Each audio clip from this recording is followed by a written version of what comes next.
Alright. That's my mama right there, you know. Hi guys.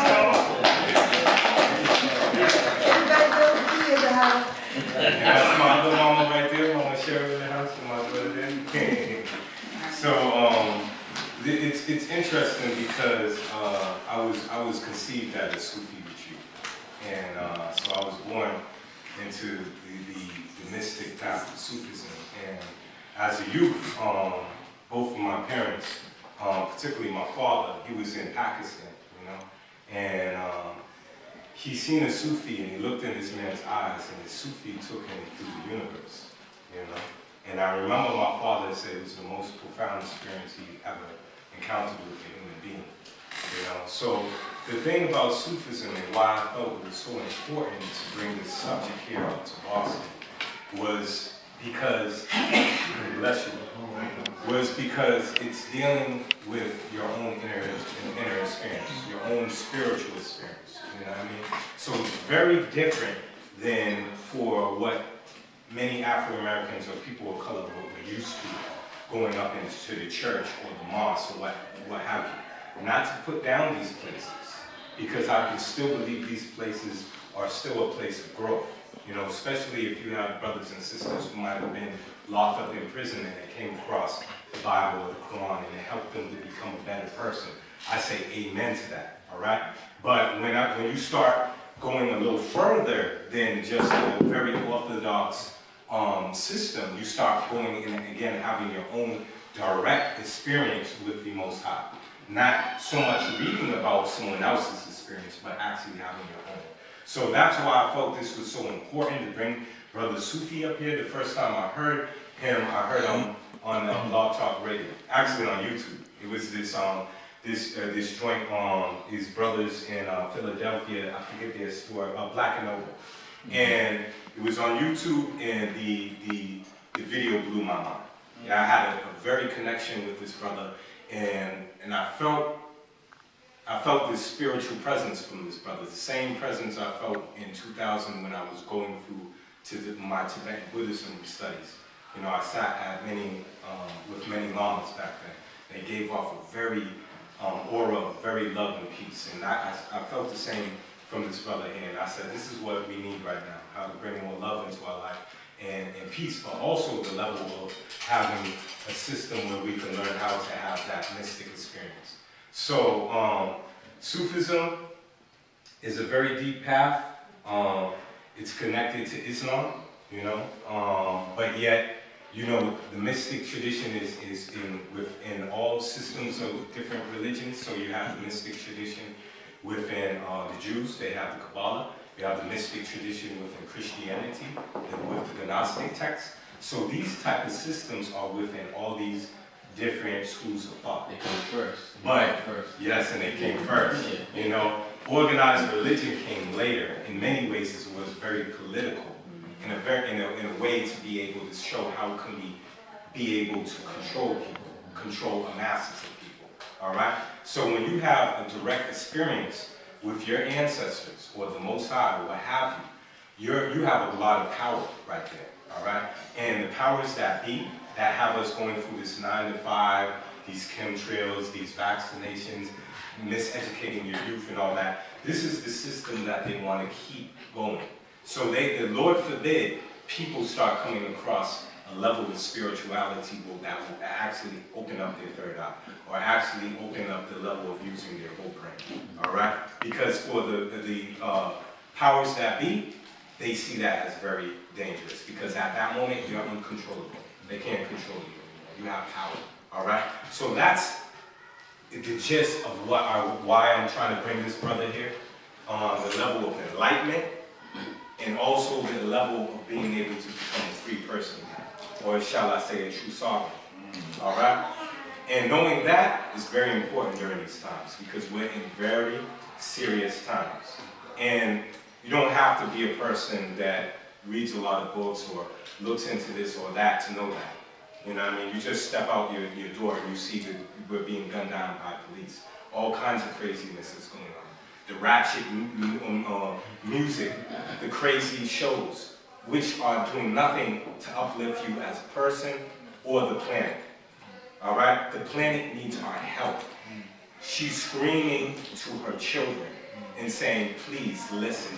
Because if you don't, all of you are going to be in trouble. Okay? We cannot eat money. All right? You can't eat it. All right? When it comes to these people saying, oh, I'm blinging, I'm all this, I'm doing all that, what's going to happen when you live in a world where you can't breathe? Because you polluted it so much. What was the money and the status and these big things that you hold so much attachment to? What are they going to be so useful for you when those things hit the fan? All right? So my journey through life has been a journey of being able to first learn through my elders. I always, even as a young child, I always sat with the elders, you know? And through that, through sitting down with them, I learned to try to how to be a better human being. All right? We're connected. And the illusion is that we think we're separate. That's where all this problem boils down to.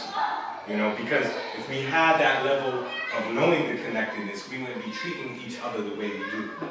All right? We could walk through the street and not be able to see no homeless person here and say, hey, you know, we got a place for you to stay. You know what I mean? We wouldn't be able to see a person over here starving or whatever. You know what I mean? It's like, no, this person is my brother. This is my sister. I care for you. You know what I mean? I can't just walk by you and say, yo, I'm like, you know, you don't mean nothing to me. All right? So this is where we're coming back. Learning how to become human beings again. And then from there, learning how to become God. All right? Some people might say, oh, you're being very blasphemous today to be God, learning how to be God. But that's what the mystic traditions were about. If you go back to Kemet and go through the mystery schools and stuff, they were teaching you how to go through the actually what they call the spiritual ladder, or the tree of life. How to go through the mundane, egotistical view of who you see yourself as. All right? Thinking I'm this guy, 30-some years old, Afro-American, named Dooley. Male, this lifetime, this illusion. I was talking to this brother, I've seen many of my past lives. Some of my past lives, I was a woman. Some past lives, I wasn't even in a race of being black. So when you start to get attached to certain things and try to identify to say, I'm this, I'm a doctor, I'm a hero, I am this, I am that. But in actuality, the mystics will tell you there's only one. And that's the only true reality it is. All right, so this is what we're going to be bringing forward. Healing, how to become a superhuman being, how to be able to heal the planet and ourselves. And then when this brother, he came in with a radio show entitled African Avatars, and when he came in and started talking about this brother, Sheikh Bamba, my wife back there, my girl right there, she would testify how I was going off in the kitchen when I heard that interview. I couldn't, you know, I'm a Pisces, so I get a little emotional sometimes. So the whole neighbors heard me. I was like, oh my God. I was like, how come I didn't know about this man? I was like, I've been on this path for a minute. I don't know about this man. And then my girl's like, you need to calm down. We got a baby here. I'm like, she needs to hear this too. And I'm like, I'm wilding out. So I'm like, because the thing is, it's a rarity. You have to hear this right now. You hear this right now. Hear this. It is a rarity when you come across a master, a true master. There's many people that say, I'm a guru, I'm a master, I'm this, I'm that, but it's a very rarity, especially in the age that we're in right now, which is Kali Yuga, which some people would say from the Hindu perspective, meaning that we're furthest away from the central sun, and the sun has a connection to your spirituality and your growth. So your DNA right now is at a level of where it's not supposed to be naturally. We're going through that cycle of ignorance right now, all right? So it's like, I'll give you an example. Any of y'all seen Star Trek? I mean, not Star Trek, Star Wars. Remember that part when shit was getting thick and the Jedi knew when to jet? Because the Sith Lords and all of them were running it by then? What happened? You have Yoda say, yo, you know what? It's time to, as my Tibetan lamas would say, you gotta learn how to be a hidden practitioner. You gotta know how to be in that level of being seen but not seen. All right? Because when Yoda went to that dark planet, right? That very dark planet to hide out, right? Because he knew, even masters know when to fall back sometime. All right? So at that moment, Kali Yuga, you're in the age of darkness. At that point, most individuals don't know that we're connected to oneness. Most individuals don't know that we could use a whole brain, or what junk DNA is, and all these things. All right? Most individuals are asleep, okay? Or walking zombie time. All right? So you're in Kali Yuga. You're in the dark age right now. So it's a rarity. Imagine if you're on that planet, that dark planet where Yoda went, right? And you walking around. It's like, damn, it's crazy out here. I'm just trying to spy, yo. Boom, whoa, whoa, what's going on? And you see Yoda levitate. And you see a glow coming from him. And then you start feeling all this love. Something you never ever felt or even thought was a presence on this planet. So you're like, oh shit, I didn't know angels exist. I thought it was a myth. You know? I thought, we all supposed to just be backstabbing each other. We can't get along like that, you know? So it's a rarity when you come across an avatar. When you come across someone that knows how to use 100% of their mind. And when I say, don't say, come out, I don't come out here and say I'm a master. I don't come out here and say I'm a guru, or I'm a shaman, or something like that. Even though I play around and say I'm a ghetto shaman, I don't know shit. I'll come out and straight tell you. I'm still learning, continuously learning. But when these people say, I'm this title, I'm this, no you're not. You know why? I see masters, and he'll tell you who is a master.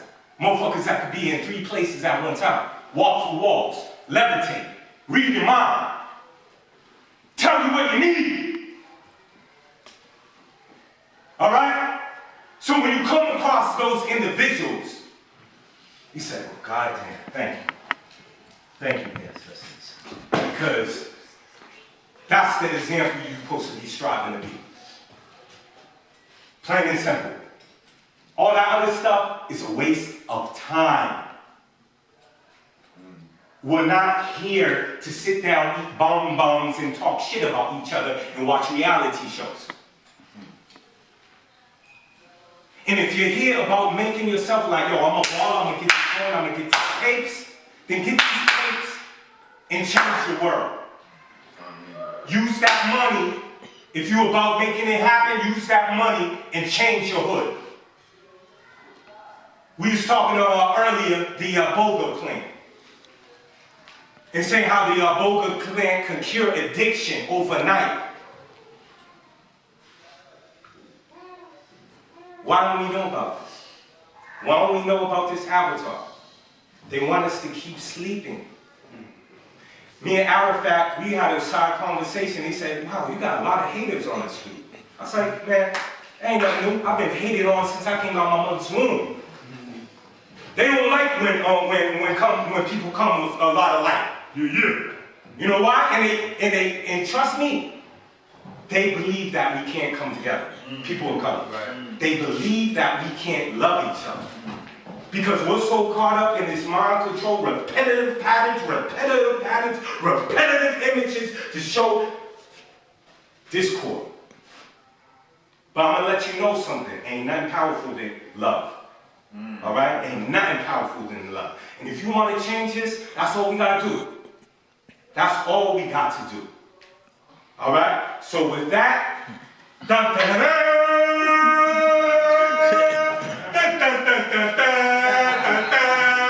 Got my homeboy Shabazz coming up for a second. Alright?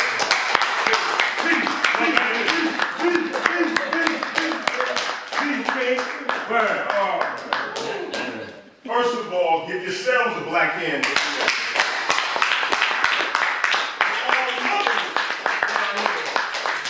You just had Mother's Day. Every day is Mother's Day for the black woman, for the black woman is the mother of civilization. The black man is the father of civilization. Myself, as a Talibe, and I'm only a Talibe. My sheikh, Sheikh Becho Chum. I love my sheikh. Okay? My sheikh is a true master. I made my sheikh known through Abdullah Salihu. 2010, I became a Talibe. However, today is a special day in the history of the Nation of Islam. Today we honor Serene Falu, who was one of the most important caliphates in Muradism. He's one of the sons of Sheikh Ahmadu Bamba.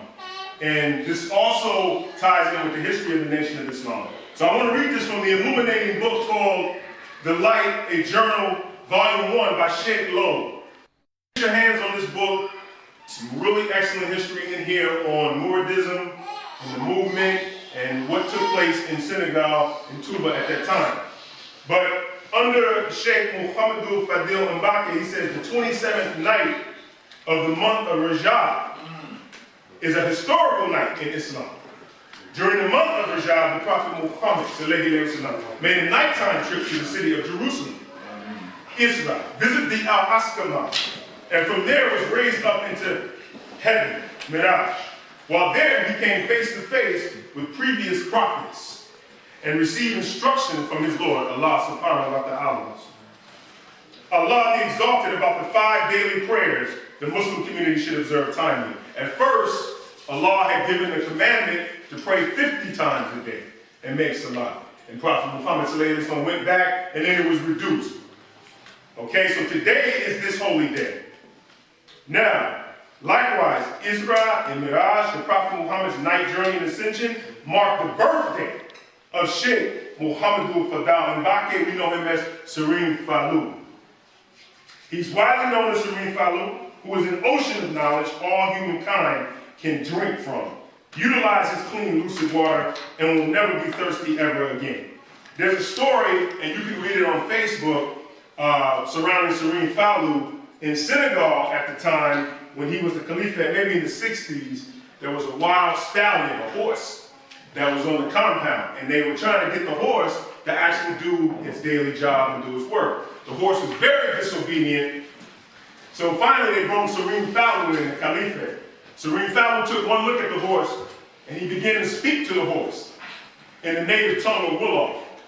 And the witnesses who were there said that the horse put its head down, its ears fell down, and tears began streaming from his eyes. And what Serene Falu had taught to the horse was that you are shaming my father, Sheikh Ahmadu Bamba. He is ashamed of you, he told him in Wolof. And they said from the next day on, that horse was on his journey. That horse never failed to do his duty. So that's just a little story of the great Serene Falu. And I, as a Talibe and a Morde, I have to let you know about Serene Falu. It is his birthday. Derek Jeff, Serene Falu. Derek Jeff, Serene Falu. Oh. Now, where do we begin? We could build volumes on Sheikh Ahmadu Bamba. Most of the knowledge of Sheikh Ahmadu Bamba, Muradism, is buried in Arabic and Wolof. Volumes. The Mauritanians, they took copious notes of the miracles and the karamas that he performed while he was in Mauritania. But I think it's probably best to kind of give you a personal description of what it means to be a Morde, what it means to be a Talibe, and to practice Sufism. First of all, to be a Talibe, we must practice the Sunnah. That's first. And there's a big misconception in the Islamic world and community about this. To be a follower of Sheikh Ahmadu Bamba, you must know basic Sharia. Not only know basic Sharia, but practice it on an everyday, every second, every minute basis. Okay? We have the mysticism. We have the high level. You want some abracadabra. I know you, brothers and sisters want some poof and be gone. You want the 6th and the 7th and the 9th dimension. But you got to start here. Like Sufi says, it takes a master to master the basics to become a master. What is Sharia? Sharia is the first level. There are actually 4, some say 5 levels of Islam. Not factions, but levels. Sharia is that first level. It is observing the 5 pillars of faith. It is practicing your wudu, making your dua, pilgrimage. These are the basic foundation that the average individual in the world knows about Islam. But once you pass that level, then you are now introduced into the other realms, such as the next level, tariq, which is to walk on the path. The next level is haqiqah, which is where we are now, because our teacher, right now, Sheikh Bechul Chum, his master, Sarin Salihu, who was the highest master from his father, Sheikh Ahmadu Bamba, Sarin Salihu, who was a living Allah, who was the 5th Caliph of his father, Sheikh Ahmadu Bamba, who provided miracles on a daily basis in Tuba. What he did for the people, curing them of cancer, curing them of AIDS on a daily basis.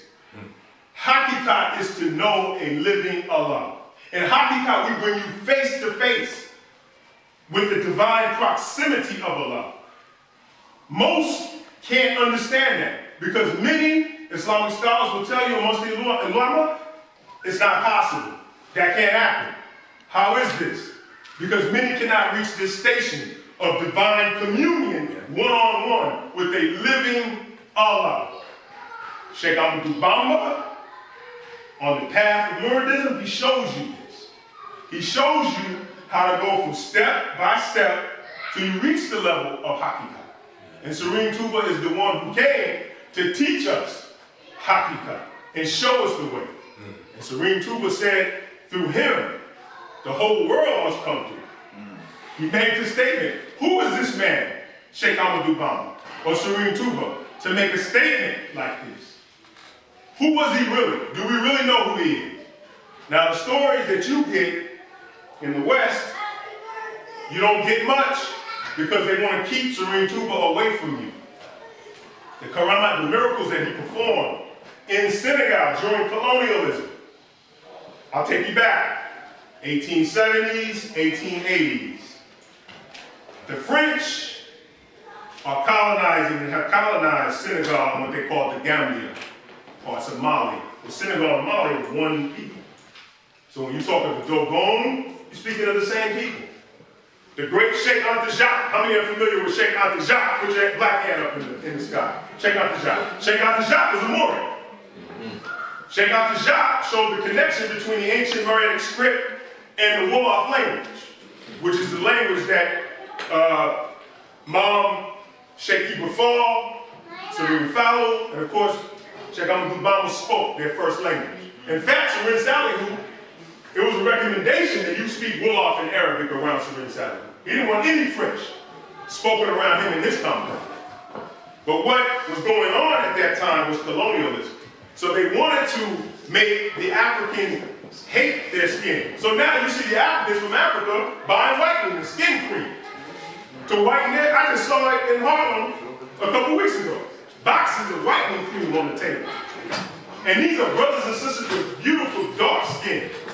And they hate themselves. Beautiful black lips, curly hair of lamb's wool, and they hate it. Partly this is because of the colonialism and the imperialism that the French put on the people in that area we call Senegal and the Gambia. So Sheikh Ahmadu Bamba came up at this time, and he was able to provide Muridism as a means of an alternative from going into colonialism and neo-colonialism amongst the people. Sheikh Ahmadu Bamba, I tell you, he fought with them not with the gun or the sword or a knife, but he fought with them with the spiritual power that the world had never seen before. Sheikh Ahmadu Bamba, his only weapon was his communion with Allah subhanahu wa ta'ala and his qasidas. Sheikh Ahmadu Bamba is the most prolific writer in the history of Islamic scholarship. Sheikh Ahmadu Bamba wrote, and the French actually weighed his qasidas, which are poetry, written in Arabic and Wolof. They weighed it. It weighed 7 tons when they put it on the scale. Imagine one man, one individual from black West Africa, from Senegal, able to write over 7 tons of material, none of it secular, not one bit, but yet you've never heard of him in the West. Even some Senegalese have not heard of Sheikh Amadou Bamba. In Senegal, they have tried to write this man completely out of history.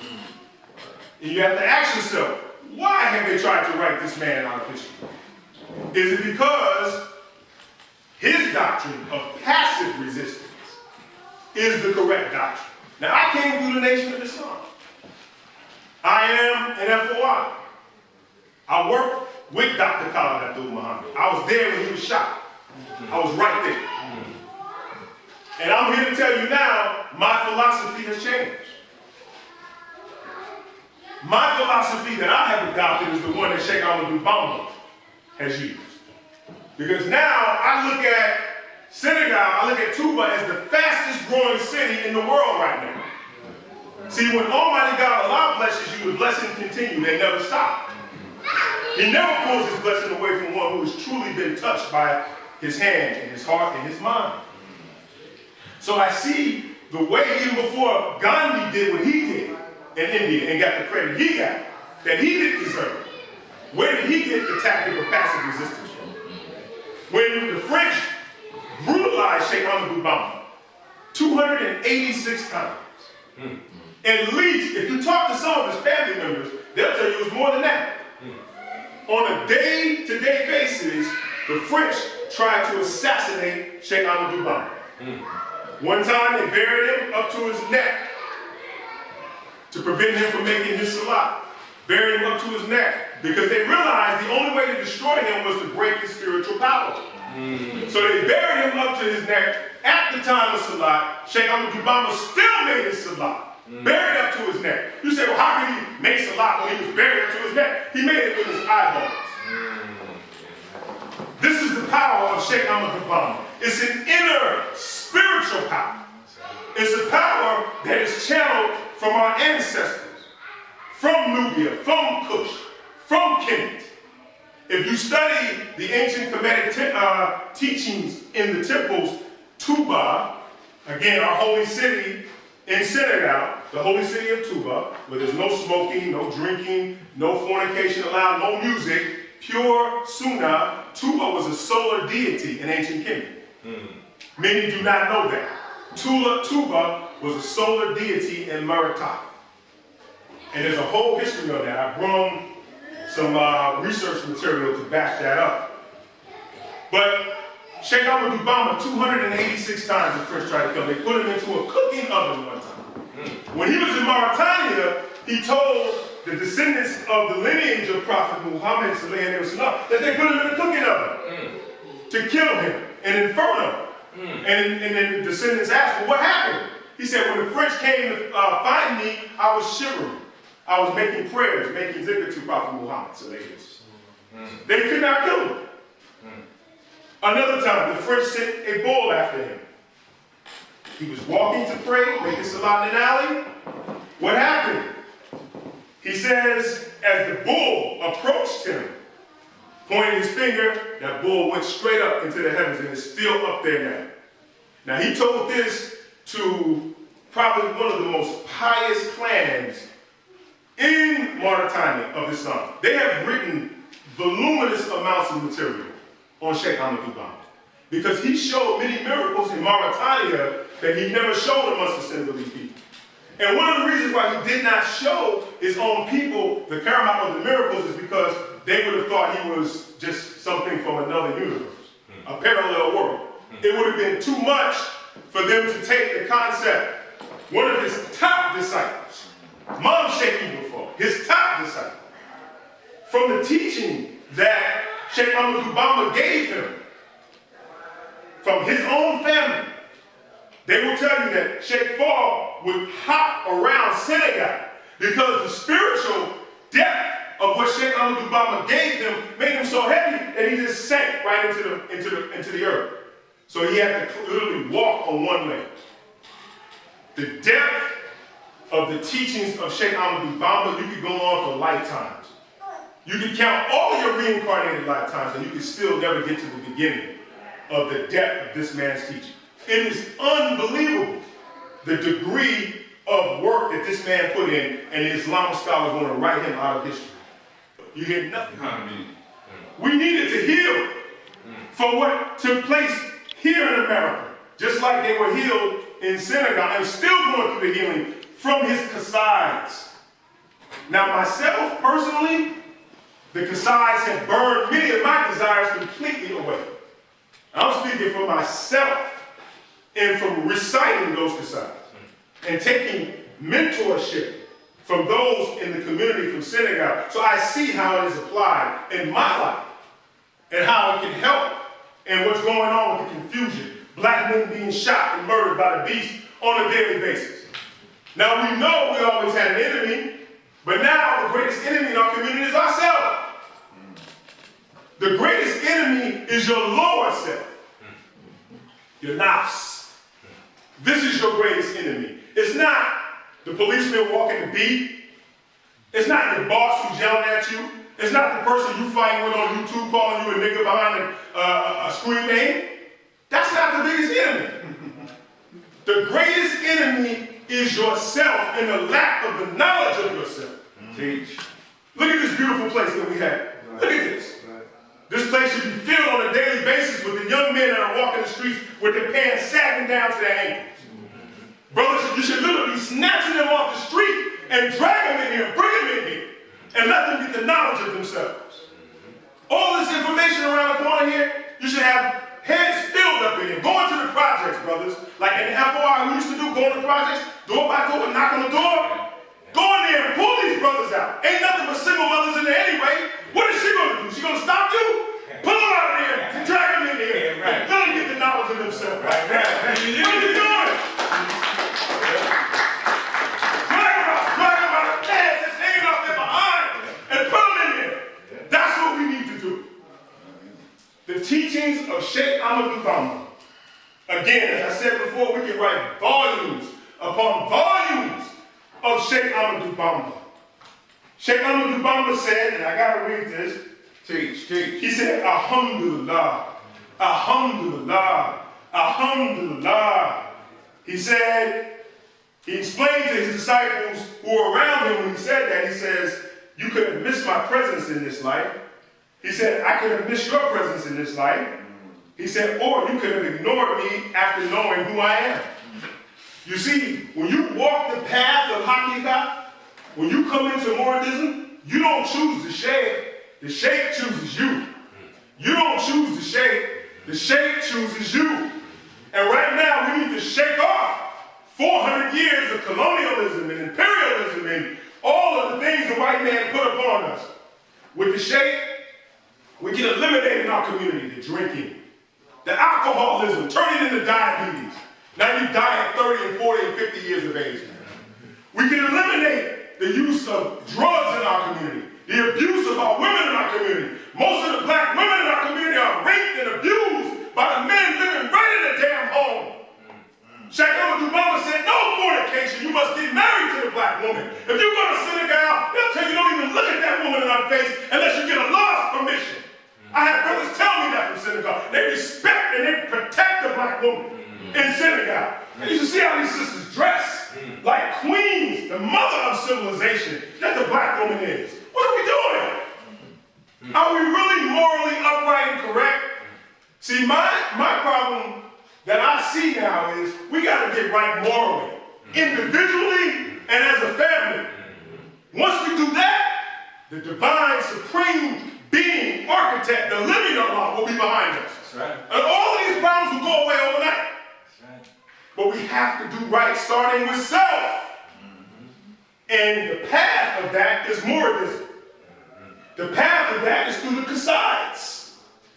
The path is through Sheikh Ibra Fall.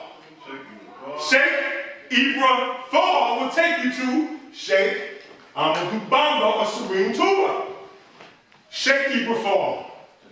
And I must mention Sheikh Ibra Fall and the Bifal. They performed my wedding. And so the Bifal had tied me to them. And Sheikh Ibra Fall was, I believe, the 19th disciple of Sheikh Ahmadu Bamba. Sheikh Ibrahim, he goes back 70,000 years in the covenant that he made with Allah. Sheikh Ibrahim, giant man, 6'7", 6'8", walked with a big club like this. He didn't play. When Sheikh Amadou Bamba was going to be deported, the French were trying to deport Sheikh Amadou Bamba to the island of Gabon.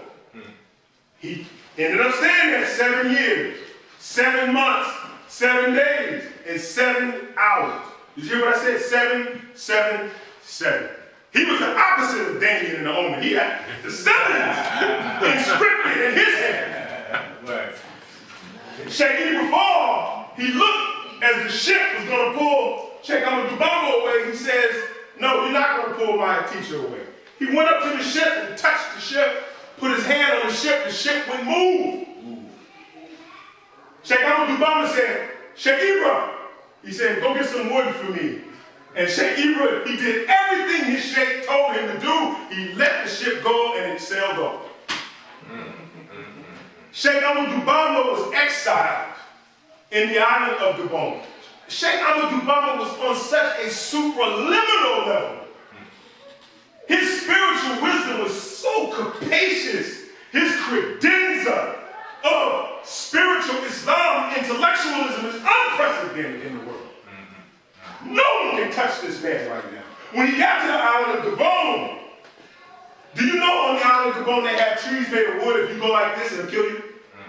If you brush up against a tree in the forest like this, not the poisonous scorpions, not the snakes, that venom from the tree will kill you. And he was the only sheikh that they sent there that was able to survive those 7 harsh years in the jungle. His supernatural power was so high, like I said, supraliminal. When they put him there, he said he could hear the cries from the souls in the barzakh. They put him on the cemetery. He said, you got to move me from here.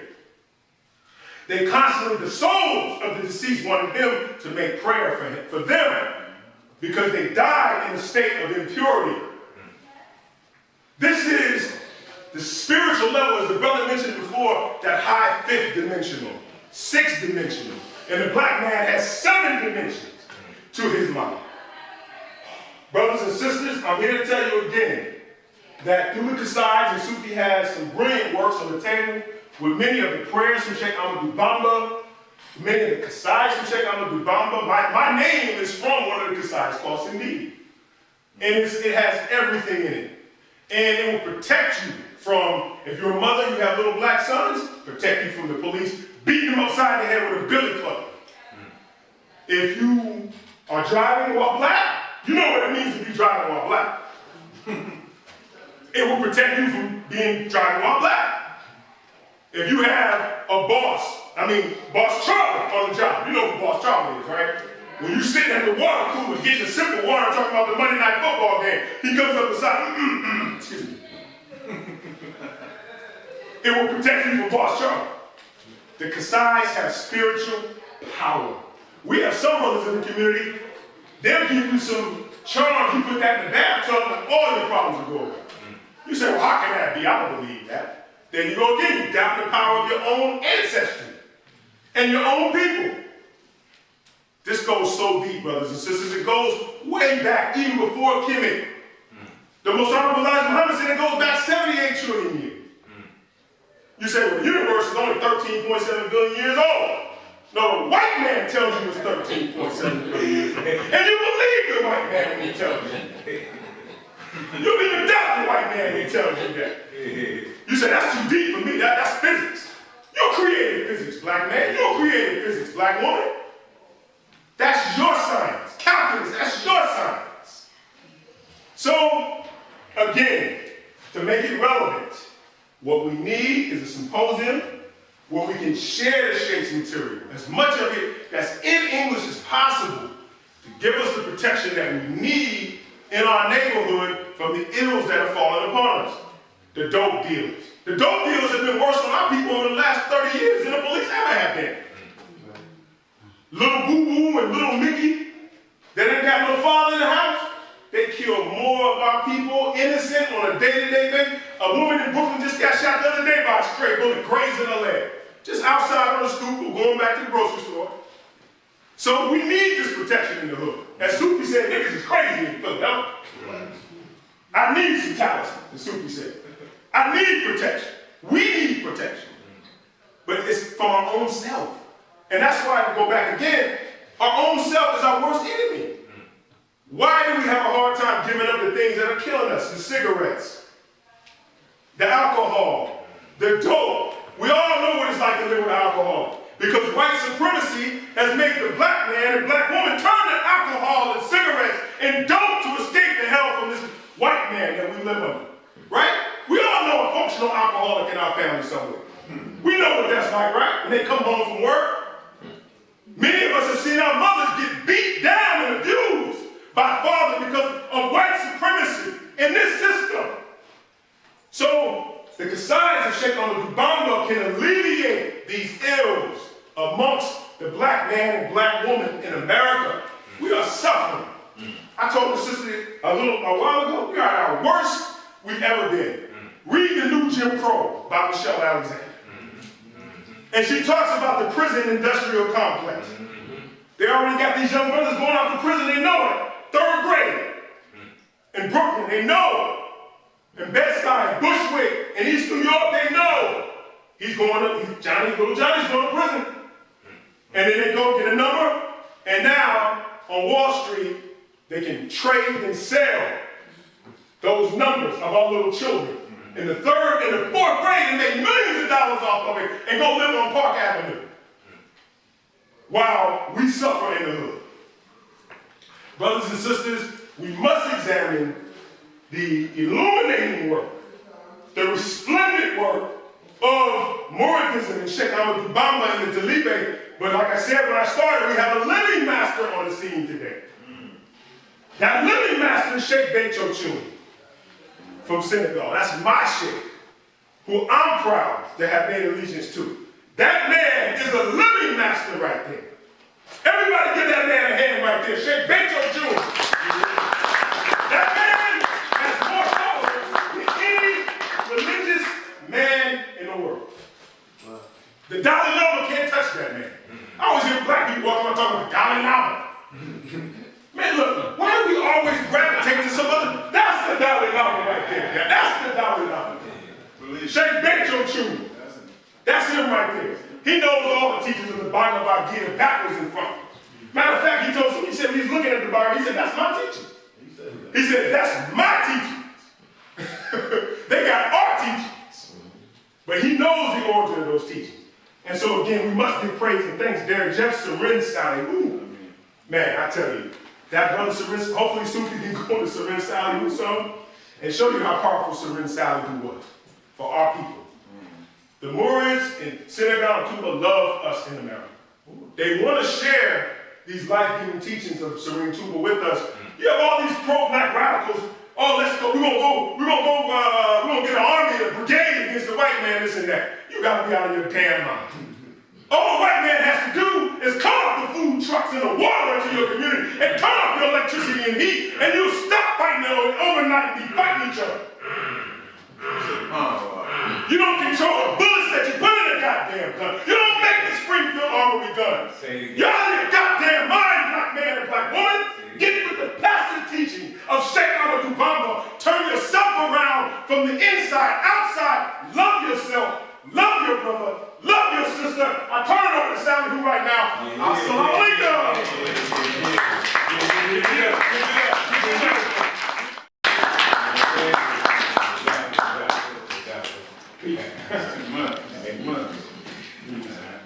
It's too much.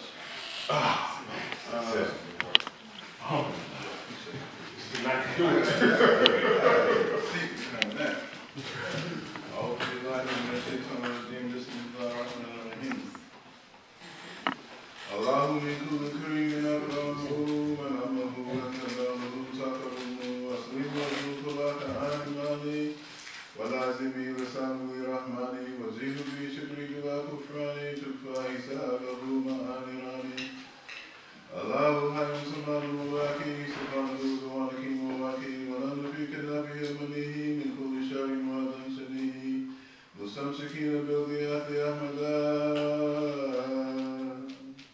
خير لنا من منتهى ومبتدا من كانها في زمن الوباء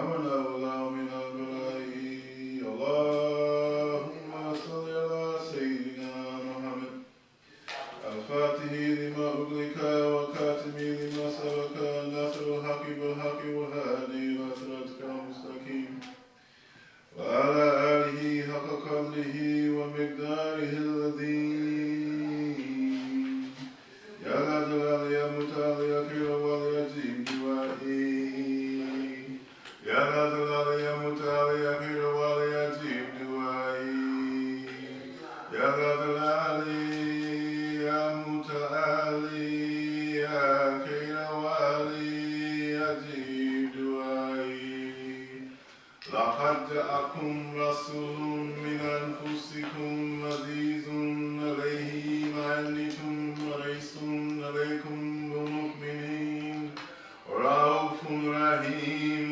فإن تولوا فقل حسبي الله لا إله إلا هو عليه توكلت وهو رب العرش العظيم سبحان ذي الملك وملكوته سبحان ذي العزة وجبروته سبحان الحي الذي لا يموت سبوح قدوس رب ملائكته وروح السلام عليكم ورحمة الله وبركاته. Wow. Ziyaar ngeen bu baax naa ngeen def. mais gi sant yàlla. sant yàlla bu baax man la Sufi la. damay jóge ci Philadelphie bi maa ñëw waxtaan ak leen parce que comme ni ngeen ko baax leen kii noo tudd noo tudd noo tudd noo tudd Do I know what to do? What to do? noo tudd what's your name Now. Daaw ah sama xale ziar na bu baax Daaw man la Sufi damay jóge ci Sénégal dama mën foofu ba yàgg damay jàng moom Sëriñ Tuuba moom laa ànd ba amadan dama dem fi dem damay toog moom maa sama ñaar jëm ci yàlla sunu borom yaa ngi dégg noo tudd Right. Arabic. Arafat na ngeen def yaa ngi ci def Salaam. waaw waaleykum salaam waaw man la Sufi damay jóge ci Philadelphie damay dem ba Sénégal toog foofu bu yàgg man mii pour ma dara moom rek laa bëgg moom laa ànd su ma dem fële baax na Yeah.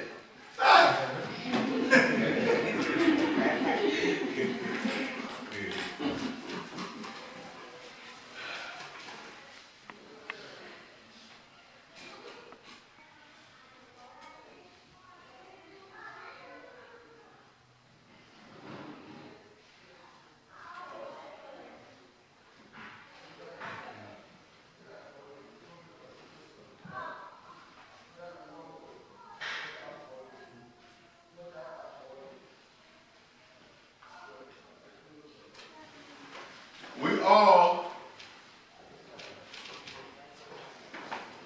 came to planet Earth to become God. We didn't come down here for nothing else. We came on Earth, the school of the fourth dimension, to become Allah, Jehovah, Shango, Brahma, Vishnu.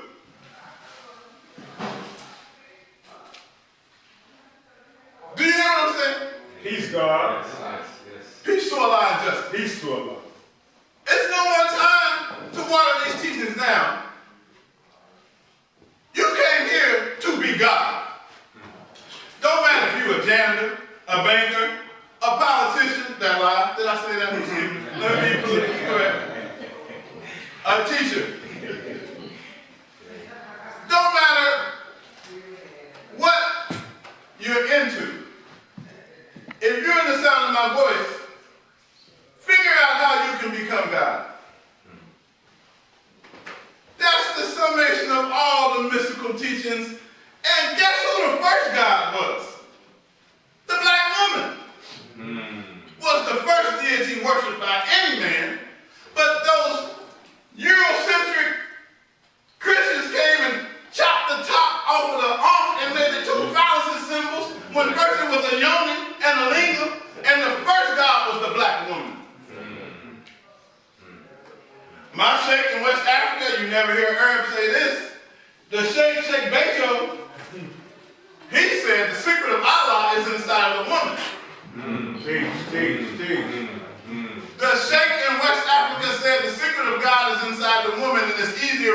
sooner to get God realization than a man. Because the whole journey to self-realization, to becoming God, is of a feminine nature, because it takes place on the plane of the soul, which is feminine.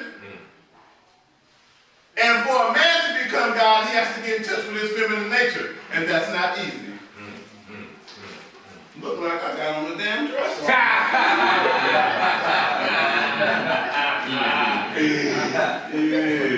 Teach God. Yeah. Can it be that it was all so simple? Ayatollah, rest in the sky, the clouds my sofa.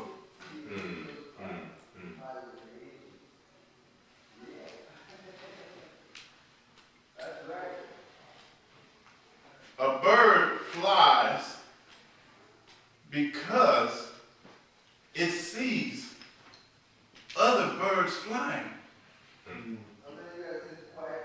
A bird will fly because it sees other birds flying. This is a high concept. In the Holy Quran, God said there's symbols inside of yourself and symbols on the horizon to let you know that I, God, am the truth. A bird flies because it sees other birds flying. Meaning, to become God, and let me rewind the tape. You cannot become God because God is something you already are. You just forgot. You cannot become God because Allah, God, is something you already are. You just forgot you was God, came down here in this flesh, got 5 senses, started going outward instead of going inward to the light. You're not, man, look, if you was a Hindu, they say, fuck it. If you don't get it right this time, you come back. Excuse my language, hopefully there ain't no kids in here. The Hindus tell you, if you don't become God in this life, who cares? You'll come back. You get another chance. But in Islam, we say, look, you got to become God now before the soul leaves the body, because I don't want to be no damn elephant or no cow or no chicken. I don't. I'm sorry. I don't. I don't want to come back, Aunt Bessie. Oh, meow, meow. How you doing? Yeah, that's my auntie. Go to India. They'll tell you. You got to get this thing right today. One of the greatest mystics of all time, Paramahamsa Yogananda, said, when a man is drowning in water, the only thing he's calling for is oxygen. He's one-pointed. Oxygen, oxygen, oxygen. He's drowning. He ain't thinking about his wife, his job, what time he got to be at work, his bank account. If you drown in the water, the only thing you're thinking, I need some oxygen. He says, when you get to that one-pointed focus and call God, God will show up in the blink of an instant. That's why in the Bible, they got the false teaching that God is a jealous God. God ain't jealous. That's a petty-ish. God is jealous. I don't want no punk God that get jealous. You know what I'm saying, bro? You want a guy that, oh shoot, you got some nice Nikes on. I'm jealous of that. Nigga, what? I don't want no guy to get jealous. God created the sun, moon, and stars, planets and universes, and he get jealous? Whoever thought of that is ludicrous. It's simply ludicrous. Who thought of a guy that get jealous and die on Sunday and rise on 3 days is only a day and a half? Oh, excuse me. I don't want no God to die either. I don't want no God that come down here and die on the cross. The God I worship, he don't never die. He better not die. He better not blink. Oh, if he blink, it's over. He better not die for 3 days. What they gonna do? Ain't no God. We're gonna rain. We're gonna earthquake. We're gonna hurricane. God ain't gonna. Somebody came and told a lie. They told you you had a birthday. Then one day you grow old and die.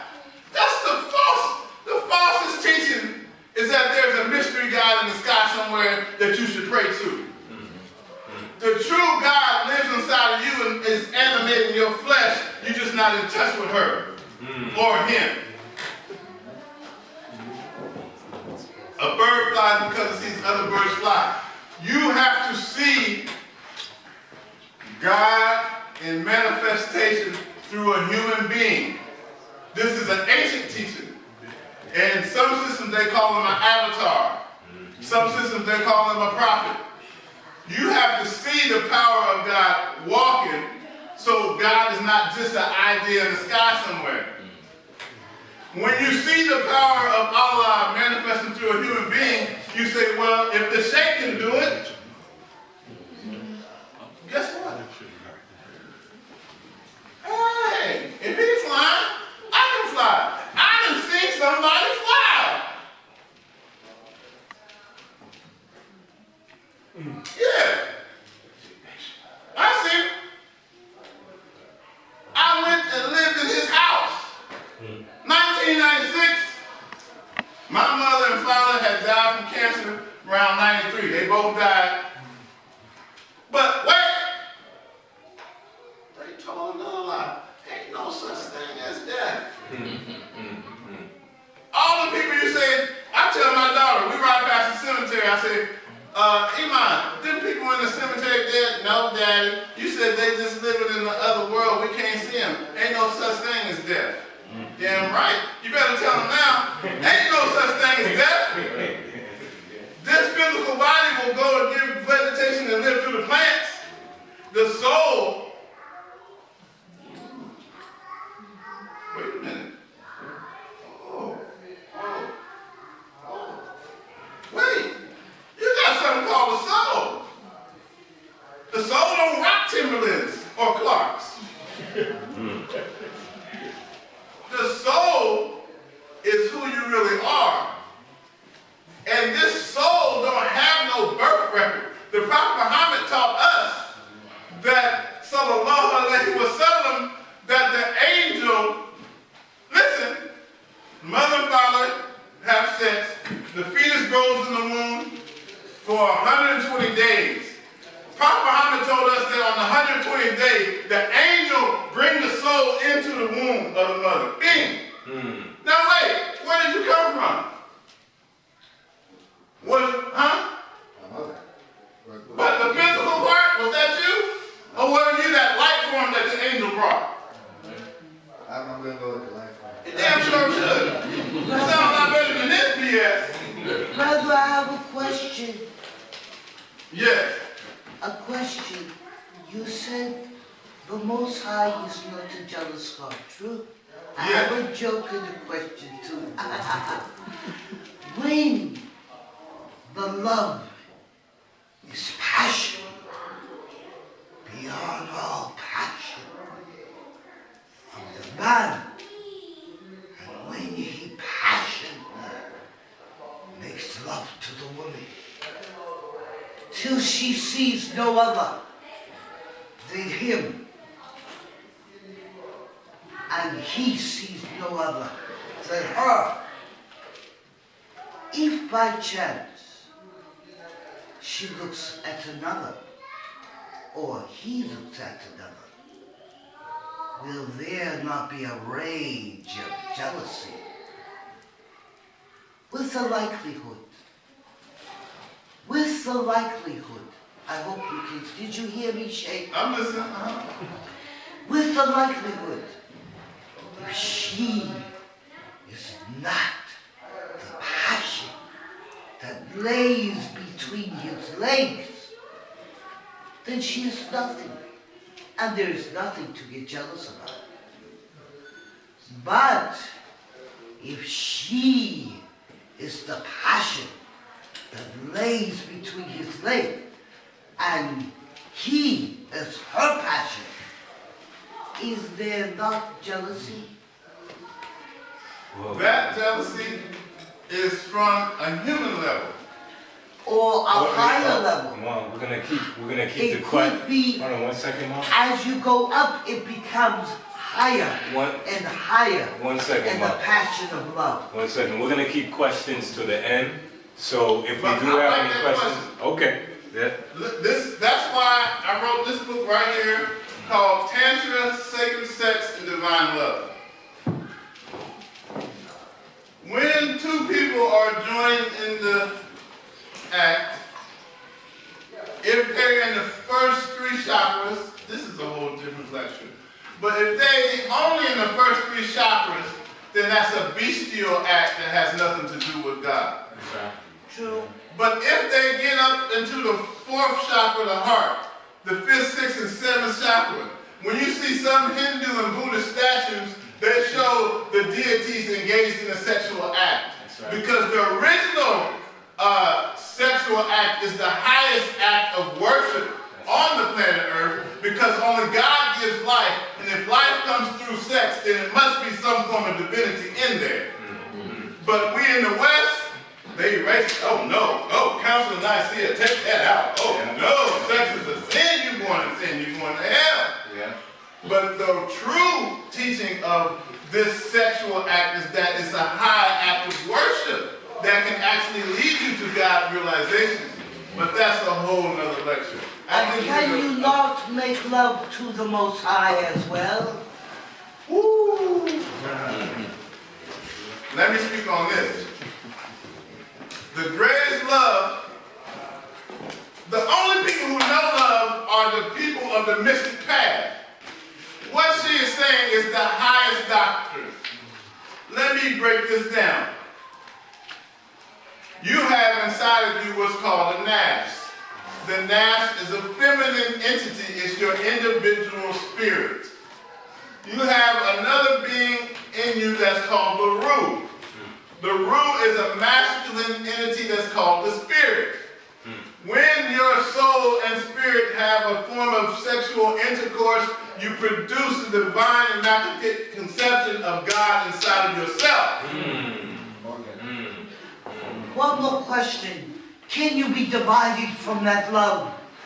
Can you be separated from that love? And if another were to take it, would you not be jealous?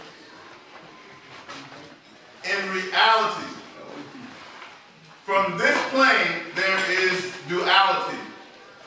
On this physical plane, we have yin and yang duality. But above this plane, there is La ilaha illallah. La ilaha illallah means that in reality, God is the only reality and everything else is illusion. So there's no separation from God because God is the only reality.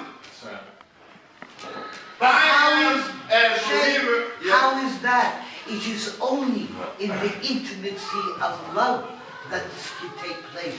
It is when the divine soul, I need to passion, talk with you. I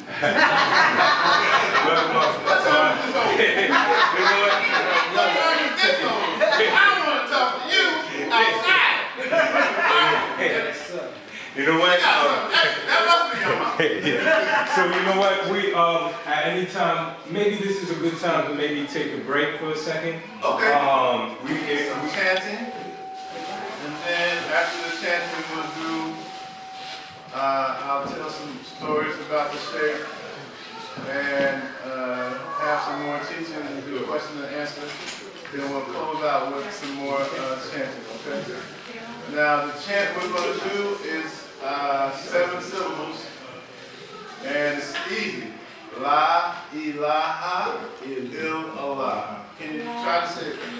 La ilaha illallah. And you know you're saying it right when you have 7 syllables. How many chakras in the body? 7. 7. 7 main chakras. Main 7 main. yeah. Oh,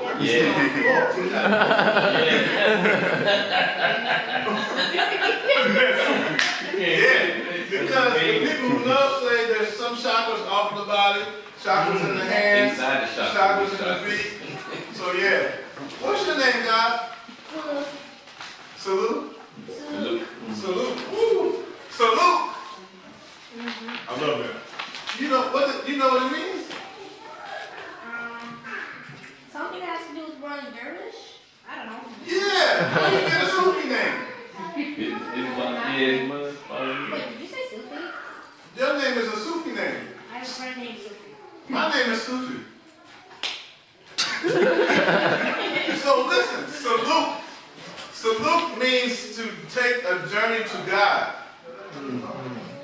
That's deep. The whole path of the Sufi is called saluk, means you're a traveler. You're journeying to God. And one of the easiest ways to journey is by the Word. And the Bible says in the beginning was the Word was with God, the Word was God, and the Word became flesh. So by chanting the Word, that Word becomes a part of your being and your flesh. Okay? If you read in the ancient Egyptian book of Coming Forth by Day, or they call it the Book of the Dead, the ancient Egyptian scripture said that they ate the name of God and they became God. It says in the ancient Egyptian text that they ate the name of God and they became God. And this eating God's name is based on chanting. And then the Bible verse again says, be still and know that I am God. It's not talking about physical stillness, it's talking about stilling your mind so that you will know God within yourself. So this chant, La ilaha illallah, La ilaha, try, we're going to practice. La ilaha illallah. La ilaha illallah. La ilaha illallah. 7. So La ilaha is a negation, which means everything is an illusion. La ilaha, everything is an illusion. All your problems are illusion. Illallah is an affirmation saying God is the only reality. La ilaha, everything is false. Illallah, God is reality. In this one mantra or prayer or zikr, you have a yin and a yang, a masculine and a feminine, a negation and an affirmation. So the La ilaha is a negation, and the illallah is an affirmation. So first you're saying, it's not real, God is real. It's not real, God is real. It's all illusion, God is illusion. Just by doing this one chant, it raises your vibration. Are y'all ready to try it? Yes. This is La ilaha illallah, La ilaha illallah, La ilaha illallah, La ilaha illallah, La ilaha illallah, La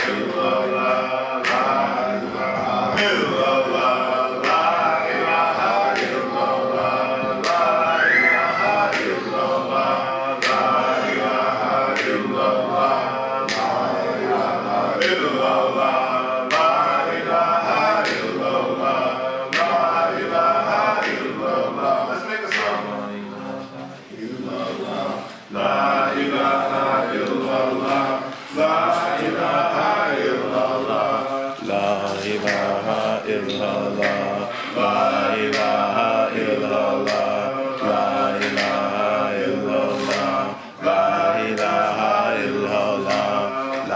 ilaha illallah, La ilaha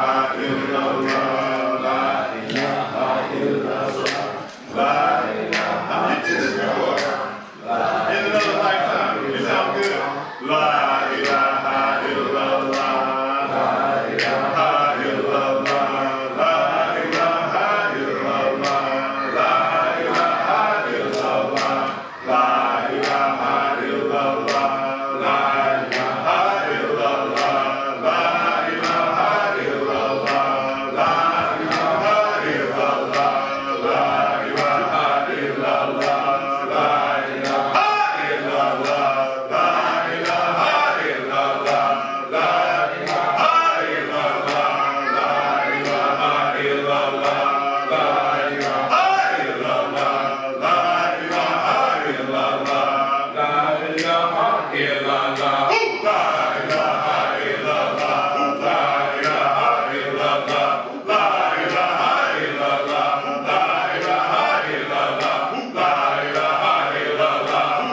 Needed that. Yes, yes. That is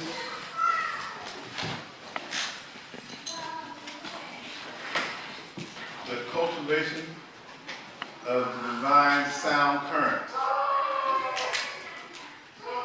The divine sound of God. If you ever see what they call Nam Yoho Ringekyo, Nam Yoho Ringekyo, Nam Yoho Ringekyo, Nam Yoho Ringekyo. That's why your voice sounds so good, brother. You've been cheating. You don't pull out the Nam Yoho Ringekyo. That's why you used to chanting. Yeah. Because I was like, hold on, this brother sounds good. So, yeah, if you hear it once, you hear it again. Nam Yoho Ringekyo, Nam Yoho Ringekyo. Om Bhur Bhuva Swaha Om Tat Savator Vreneyam Bhargo Devasya Dhimahi Dhiyo Yo Na Prachodayat. Om Bhur Bhuva Swaha Om Tat Savator Vreneyam Bhargo Devasya Dhimahi Dhiyo Yo Na Prachodayat. Tayata Om Vikanze Vikanze Maha Vikanze Vikanze Ramda Samgate Soha. Tayata Om Vikanze Vikanze Maha Vikanze Vikanze Ramda Samgate Soha. Allah la ilaha illa huwa hayyul qayyum la ta'khudhuhu sinatun wa la nawm. له ما في السماوات وما في الأرض من ذا الذي يشفع عنده إلا بإذنه يعلم ما بين أيديهم وما خلفهم ولا يحيطون بشيء من علمه إلا بما شاء وسع كرسيه السماوات والأرض ولا يئوده حفظهما وهو العلي العظيم. أنت رحيم سماع الرحمن المؤمنين والمؤمنات في البلاء والجملة والباء والسوق لا إله إلا الله. اللهم صل على حبيبك محمد ابن الحبيب المحمود. السلام عليكم. The sound current. La ilaha illallah. The deep science is that God is sound and light. God, it don't matter what your religion is, there's going to be some aspect of sound in there. Hail Mary, Mother full of grace. Om Namah Shivaya. Dayata Om Nam Yoho Ringekyo. Bismillahirrahmanirrahim. It's always going to be, if you find something that's universal, the Catholic nuns is doing it. The Buddhists in Tibet is doing it. The Hindu in the Himalayas is doing it. The Sufi in Africa is doing it. They used to do it in the church in Mississippi when they called them tarrying on the Lord. Hallelujah, hallelujah, hallelujah, hallelujah, hallelujah, hallelujah, hallelujah, hallelujah. That's the universal concept. Two things. The Sufis say God's name until you become that which you are saying. Say God's name until you become that which you are saying, because the words have power. In ancient Kemet, they called it heka, or words of power. An incantation or a spell. If you tell a child, you stupid, you stupid, you stupid, just by the word, over and over, guess what? He's going to go to school and flunk all of the tests. You take the same child and say, you so smart, you're a genius, you're so smart, you're a genius, you're so smart, you're a genius. The power of the word will activate his innate intelligence inside of the child. If you can do that with two words, stupid and genius, why not take the highest word, which is God, and use that to activate the power of God within yourself? Now let's get to a minute principle of physics. Every 7 years, you have a completely new body. Every cell in your body is new in 7 years.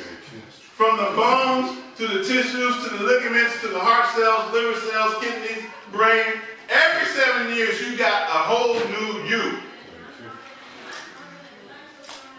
The thought, the Buddha says thought is the forerunner of all action. He said 99% of our problems exist in our mind. This is Buddha's teaching. First, Buddha says you are Buddha. Then Buddha says Buddha is composed of non-Buddha elements. I still ain't figured that one out. How Buddha say Buddha is made of non-Buddha elements? I don't know what that means yet. I do. Okay, hold on. Buddha's made of non-Buddha elements. All 99% of your problems exist in your mind. You can take your thought form and create a new being, because every cell that's created is stamped with the consciousness of the thought that you're having at the time it's created. So you spend time watching TV, cells are created minute by minute. All that garbage from the TV is being stamped on your cells. You don't know why you went out and shot all them people. That consciousness of murder was on your cells. So the Buddhist will sit in that temple in Tibet. Om mani padme hum, om mani padme hum, om mani padme hum, om mani padme hum, om mani padme hum, om mani padme hum, om mani padme hum, om mani padme hum, om mani padme hum, om mani padme hum. He is literally changing himself into God body, as we used to say in the nation on gods and earth. But why? Because he seeks the knowledge, and he has the knowledge of what he says. The child that is stupid becomes stupid because he has the knowledge of what stupid is. The child that has wisdom has the knowledge of being smart. Without the knowledge, if you tell the child you're stupid, he has no knowledge of what stupid is. What doesn't matter? Aha! There's a famous story. There was a child. A child was riding his bike. Sufis are storytellers. Let me tell some stories. A child was riding his bike on the top of the fence. Riding his bike on top of the fence. Somebody said, young man, you can't do that. Why? It's a thing called gravity. What's gravity? I've never heard of it. Gravity is what makes things fall down once they go up. He said, gravity, boom, and fell off the fence. Soon as he didn't have a concept of gravity in his mind, like she said, it didn't affect him. He's riding his bike on top of the fence. A Sufi master had 3 disciples. He gave each disciple a chicken and said, take this chicken somewhere, sacrifice it, and eat it where nobody can see you. Say, Bismillah ar-Rahman ar-Rahim, sacrifice the chicken and eat it, but only sacrifice it somewhere where nobody can see you. He had 3 disciples. He's trying to show which disciple is the highest one. He gave each one a chicken. The first disciple went home. Was people in his house. So he said, oh, I'm going to take the chicken in my bedroom, close the door, nobody can see me. He said, Bismillah, cut the chicken's throat, and had them cook the chicken and eat it. The second disciple went home. There was people in his house, they was having a gathering. He said, oh, no, I can't do it no in my house. He took his chicken and went in back of the house. There's nobody back there. He looked around, he said, nobody back here. He said, Bismillah, cut the chicken's throat, and cook the chicken. The next, third disciple had his chicken and brought it back to the sheikh the next day. When the first 2 disciples came and saw the third disciple with his chicken, they said, oh no, this stupid guy, he didn't even follow the master's orders. How come he didn't kill the chicken? One of us got to be the highest disciple. So they came to the sheikh, the master. The sheikh asked the first disciple, what did you do with your chicken? He said, oh, I went home, people were there, I went in my room, closed the door, nobody could see me, I killed the chicken. So he said, oh, okay, nobody can see you? He said, yeah, nobody saw me, I killed it. He asked the second one, what did you do? Oh, I had more wisdom than him. What? I went home, there was people there, I didn't just go in my room, I went in the back of the house with my chicken, nobody could see me, and I killed it. He said, oh, wow, that's wise. Third disciple, you didn't kill your chicken, what happened? You brought the chicken back. He said, well, like the other ones, I went to my house, there was people there. I went behind my house. I went deep into the forest. I went deep into the forest. And the sheikh said, well, why didn't you kill it? He said, well, everywhere I went, God could see me. And you said, take the chicken somewhere where nobody could see you. But everywhere I went, God could see me, so I brought the chicken back. The master said, aha, you have the highest awareness. 3 dervishes set out to travel across the desert. They all took a vow before God to do some type of penance or act of worship in the desert while they were traveling. The first dervish said, with every step I will say, Allahu Akbar, God is the greatest. Every step, Allahu Akbar, Allahu Akbar, Allahu Akbar.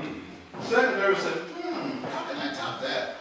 He said, every 5 steps, I'm going to say Allahu Akbar and do a prostration in the sand.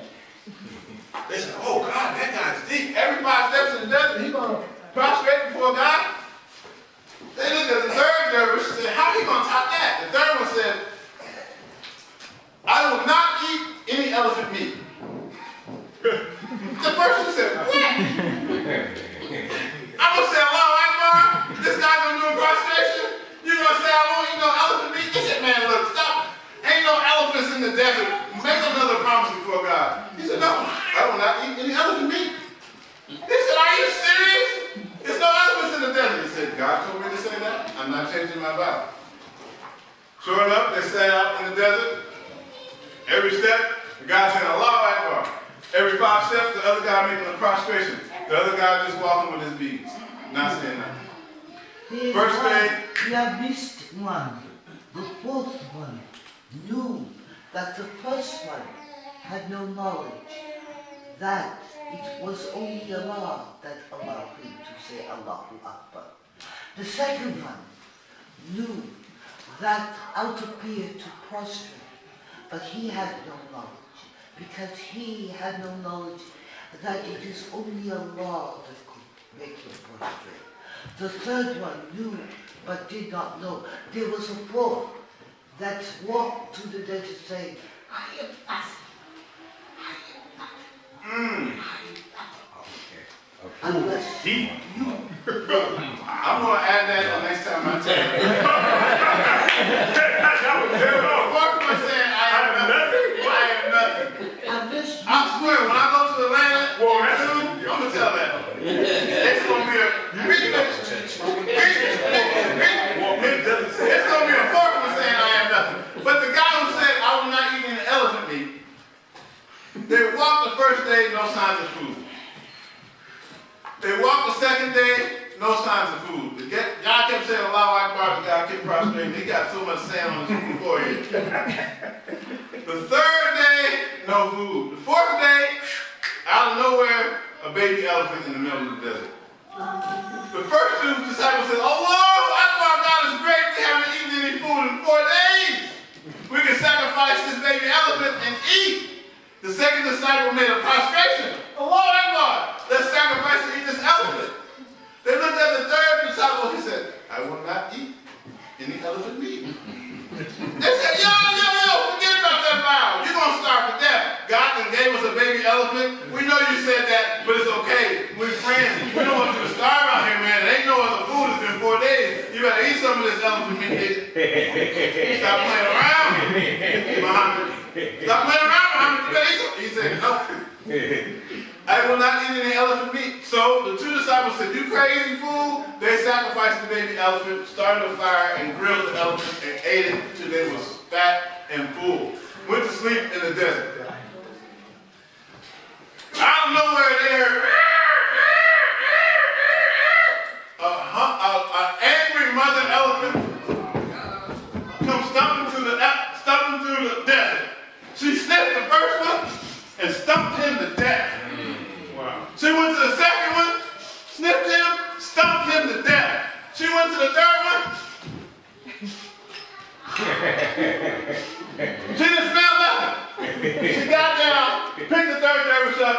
put him on his back, and took him to the other side of the desert.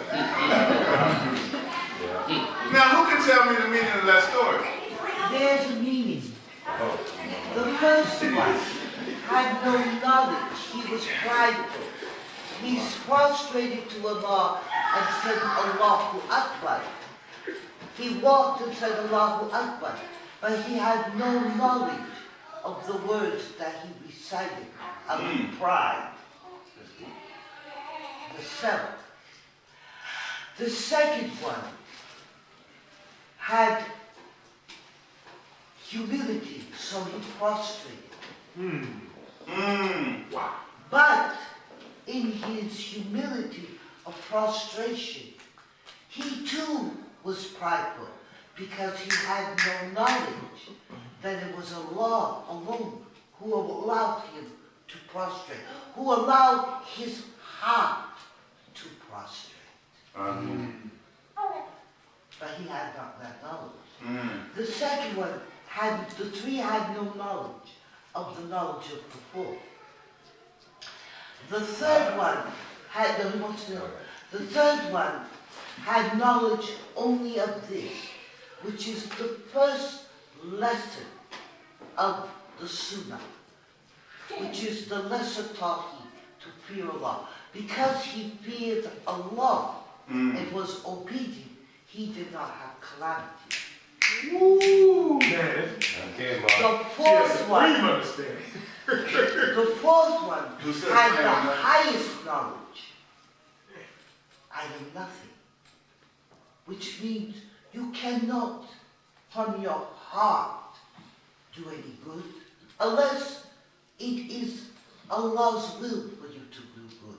You cannot stop doing evil unless it is Allah's will for you to stop doing evil. So the only thing you have is your intention.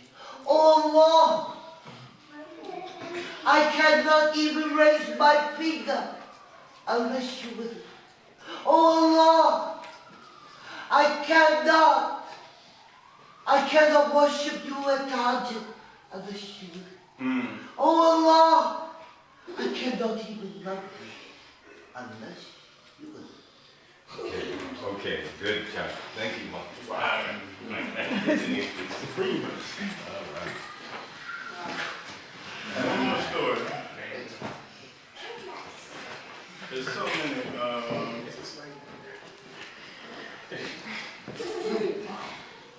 There's Before we go on, Sheikh. No, Ma, he has to continue his talk, Wait Ma. a Come minute, on. this is more important. Can you give us knowledge of being nothing? yes. Knowledge of being nothing. In Arabic, this is a deep question. In Arabic, who do we say the first man was? Adam. In Arabic, that word is atom. But the meaning in Arabic for atom is one who is nothing. I see. So this man who you think you are being atom in Arabic has the meaning that you are nothing. And then if you study physics, an atom is only on this plane when consciousness focuses on it.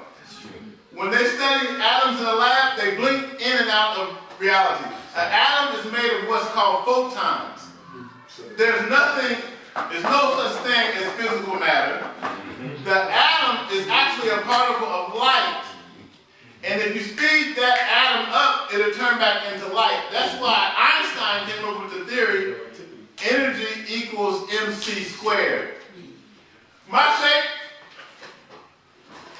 I sat with an avatar in West Africa who was a universal being. I'm sitting with him. One day, crowd of people, he made everybody disappear. No sky, no earth, just me and him, face to face, suspended in pure blackness. How can you explain that? Literally, I'm sitting with the master. Now, this is the living master now, Sheikh Becho. Sheikh Becho, when I went to Africa in 1996, his master was still living. Here you go. teacher, pass this around. Pass this around. Look at it. That's him who I'm talking about in the white. Sri Saliu. Sri Saliu was an African avatar who was the last son of Sheikh Abdul Bamba. He was my teacher's teacher. He left his body in 2007. We would go see him and he would talk in Wolof. I'm sitting there with the master, he's speaking Wolof. I swear to God, inside my heart, I'm hearing English with no translator. How am I sitting with this man? Wow, yo, the man walked in Sri Tuba, my Yala Sumudron, Nyom the Fiji Lige, Yon Entity. He's speaking this language, but while I'm sitting there with him, I'm hearing pure English inside of him.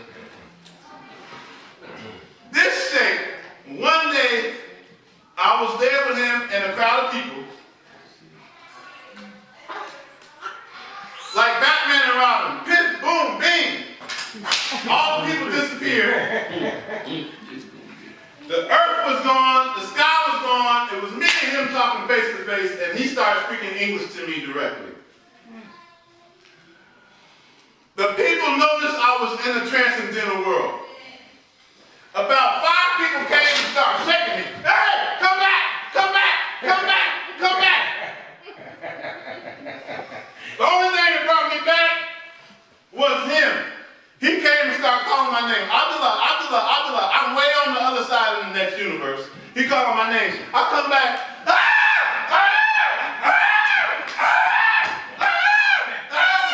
Like somebody in the church with the Holy Ghost. You talking about shook. I just came from a place where there wasn't no people, no sky, no earth. This master ain't no joke. But brother, do you have the understanding of how? If you do not have the understanding of how, you have lost the whole understanding. I have the understanding of how, and here's a Sufi story to explain it, because I knew you was going to ask that. This is real. This is real. Listen to this story. Listen and pay close attention. Another Sufi story. There was one old sheikh, one old master. He had one disciple. He traveled far away to another village where they would give the teachers of the Sufi way a hut for them to live in with all their disciples. This master was old and decrepit, walking with a cane, and he had one disciple. When he came to the city, they said, oh, this guy, he got one student? Everybody else got 50 to 100 disciples. You got one? Go in the back in a small shed with your one student. The second day, he had 2 students. Third day, he had 10. By the end of the week, he had 50 people around the shed. They said, oh, fuck, he practicing black magic. We gotta call him to court. How did he get so many disciples in 1 week? This man is doing black magic. By the end of the month, he had all the disciples in the village had left their teachers and went to sit with him in the shack around him. The Sufi, the Muslims, called him to court. Said, no, you teaching some African magic. Ain't no way. You came here with one disciple, now you got 1,000 in less than a month. No, you got to come to court. We got to know what you teach. He said, well, in order to let you know what I'm teaching, I have to come to court with the one disciple that I came here with. Okay, we don't care. You whatever. Bring him to court tomorrow at noon. Okay.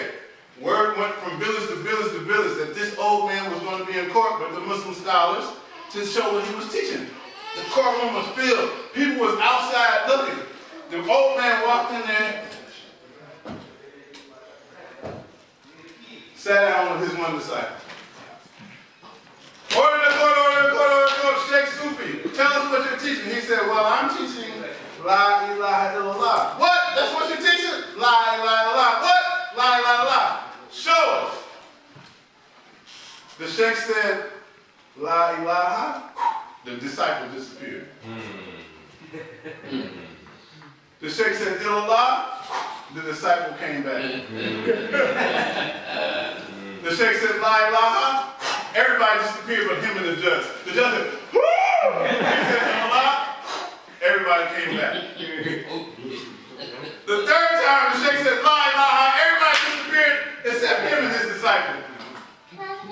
When he said, Illallah, the whole crowd came back. This sheikh had the understanding of marifat. Marifat is saying, let me rewind the tape. Go back to the beginning. The sad part is this.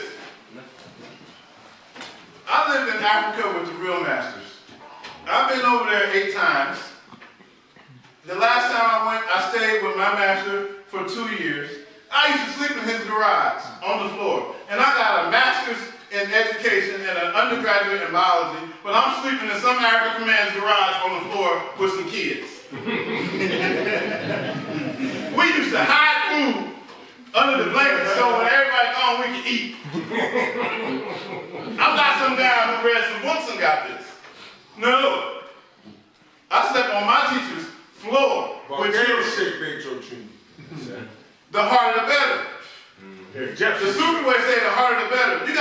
I can tell y'all some stories. I don't like to tell my own personal story.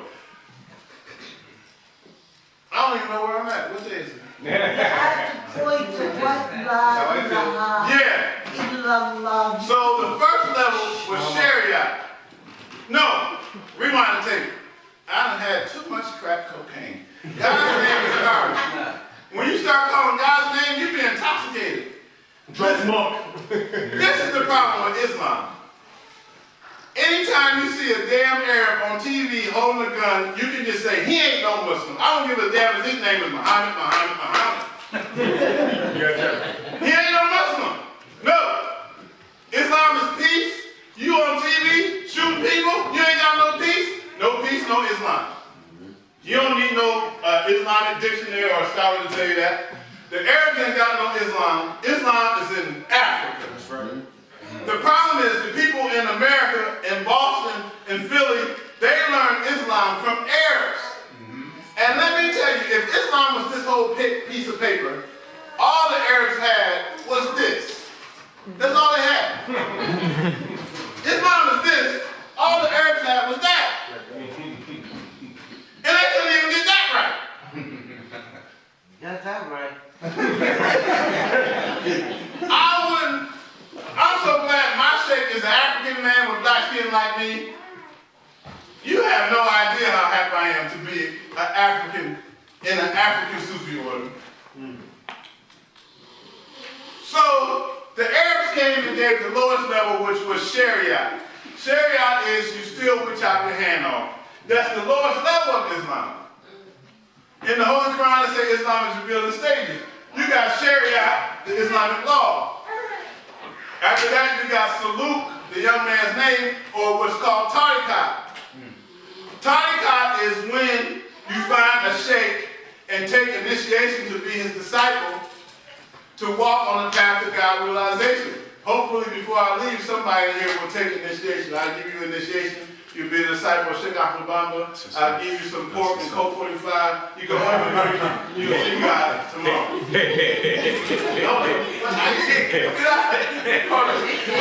I'm serious. I went to a mosque one day and was having a Ramadan. See, Sufis we get blamed a lot. I'm in Philadelphia with the Muslims. I go in the mosque in Ramadan when they fasting. I said to the old lady, you got any pork bacon in here? Yeah. What? It's Ramadan, it's fasting. You know we ain't got no pork. Get out of here. Get out of here. How I go to the mosque and ask the lady, you got any pork bacon? Because the people of the esoteric path. That's right. Listen to this. In an insane world, you have to appear insane to be sane. Right.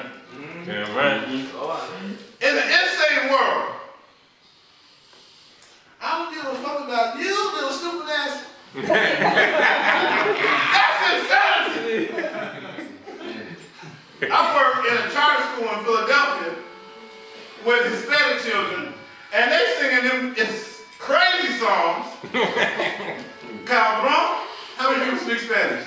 They call me cabrón, Oh, well. which is a Spanish curse word.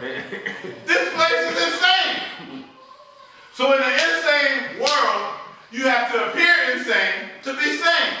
So you got Sharia Islamic law, you got what's called tariqat as a pathway to get to the proximity of God. Now let me tell you, God is like radiation. God is like radiation, like whoa. Like you don't want to run up on God's house. You better walk slow. I tell people, you don't know anything about Allah, about God, until you have an experience with God that's so real that you can't tell nobody about it. They'll swear you're bumping into it. That's right. That's right. You gotta have what I call the God experience. It ain't in no book. It's a divine encounter like E.T. from home. A divine encounter with the divine being that is so real that if you try to tell somebody about it, they'll say you are crazy. That did not happen to you. That's when you know something about God. One of the teachers named Osho said a Buddha, enlightened being, will always be misunderstood. Osho says the Buddha, enlightened being, will always be misunderstood. He said because the enlightened being, the Buddha, is speaking from beyond the mind to people who are analyzing what he's saying with the mind, and they can't comprehend everything that he's saying. So if you're with somebody and they're not saying something that's above where you're at, they're probably not in an enlightened state. Inside the sounds of sound, there's a space. This whole universe is sound. If you can cut through the sound gaps, you can travel into another universe. I've been up there, it's a circle of cap that goes into the next universe.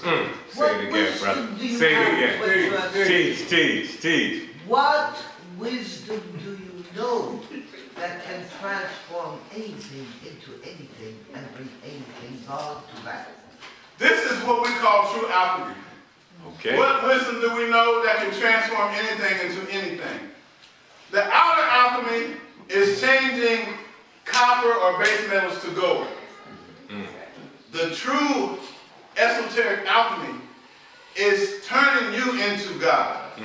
That's right. The true alchemy is taking your human qualities and making them into gold or God's qualities. This is the true alchemy. The way, now the problem is, this is the problem. I didn't eat my shake till 1996. I went to Senegal, West Africa the first time in 96. But before I met my shake, I was a Kemetic, Egyptian, Buddhist, Hindu, Taoist, vegetarian, Rasta, Tantric, astral projecting. Go through all those gates. I was more confused than Tiger Woods when he made up hibernation. I was very, very confused. I read a book on Buddhism, practice it. Go get me a book on Hinduism, practice it. Go get me a book on Egyptology, practice it. Go get me a book on chakras, practice it. Go get me a book on alchemy, practice it. Go get me a book on astral projection, practice it. As soon as I got to my shake, he said, take all that garbage and throw it out. Because the true knowledge of God is not in nobody's book. My shake told me if it's in a book, it's not a secret. How the hell are you going to publish a book called The Secret? You publish a book, you done just slap everybody in the face. $10, bang! $10, bang! $10, The Secret, bang! Oh, 2 secrets, bang! Bang! How you publish a book and sell millions of copies and it's called The Secret? And everybody know a secret ain't in no book, and people go for that BS. The only secret is that there is no secret.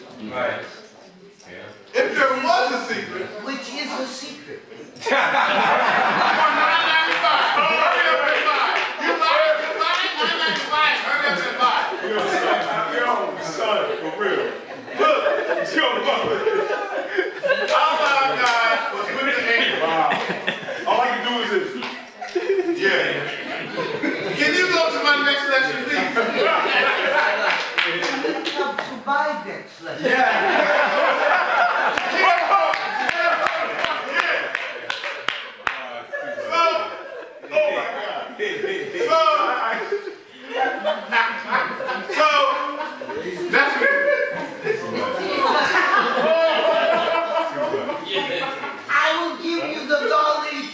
out shit for me. Yes. Please. Let me tell you this story. Hold up. You must know some real shit. Let me tell you this story. It was a girl from Iran on a plane dressed in all black. A businessman from New York got on the plane with a briefcase. Fate so had it, he'd seen terrorists on the news, ticket seat next to the girl in all black. She must be a damn terrorist. He started asking the little girl, what do you know about nuclear weapons? What do you know about TNT? What do you know about explosives on a plane? She said, well, before I answer your question, can I ask you one question? The man said, yes. She said, if a dog eats garbage from your house, goes to the next house and eats garbage, goes across the street and eats garbage, he eats from each garbage can, and then at night he goes and takes a shit, what color is the shit? The man said, wow. He thought, he said, I have a PhD from Cambridge, but he told the little girl, I'm sorry, but I don't know what color is the shit. The girl said, why would you ask me about nuclear weapons and TNT when you don't know shit?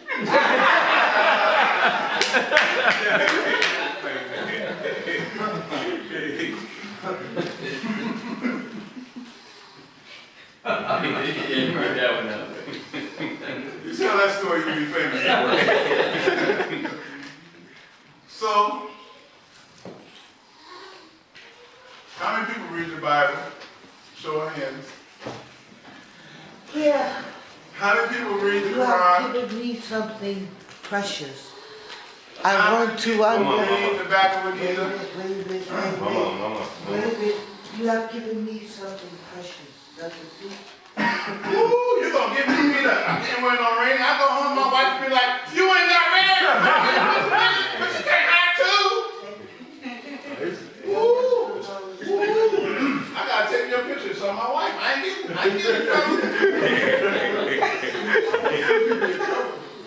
It's white. Diamond. And what is the knowledge of the pearl? The white, the gold, and the diamond. Just the pearl. And there are many pearls. This is a heavy question because did I get to Marifat? I didn't get to the last level. Hakikat is the truth of reality. I gotta hide this. My wife see this, it's gonna be trouble. I don't give a damn if you are God. She's a goddess. It's gonna be trouble. This pearl represents what we call in Tasawwuf the pearl of wisdom at the bottom of the ocean of God. Let me tell you in a language you can understand. Everybody heard of the third eye, right? Yeah. You open your third eye, you can see the other world.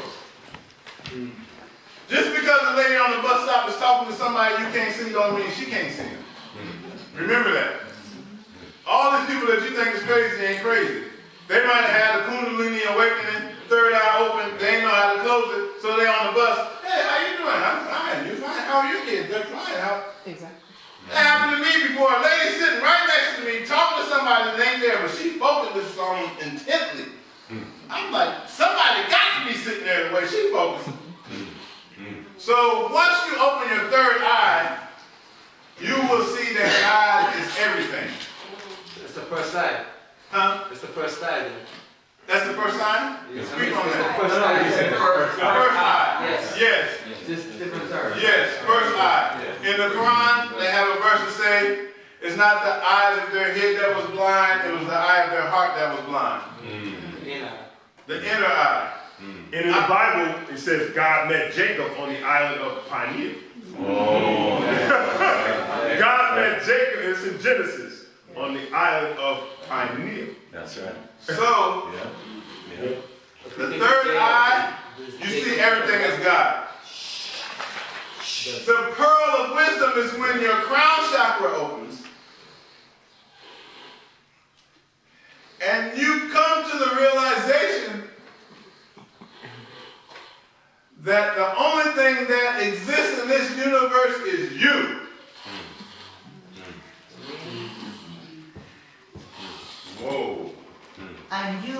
everything in the universe once you gain knowledge. Whoa. What's your name, sister? The love. Janita. Janita. Yeah. Can you imagine, for one blink of an eye, that the whole universe is the objectification of your consciousness? None of us don't exist. You're the only reality. Have your words.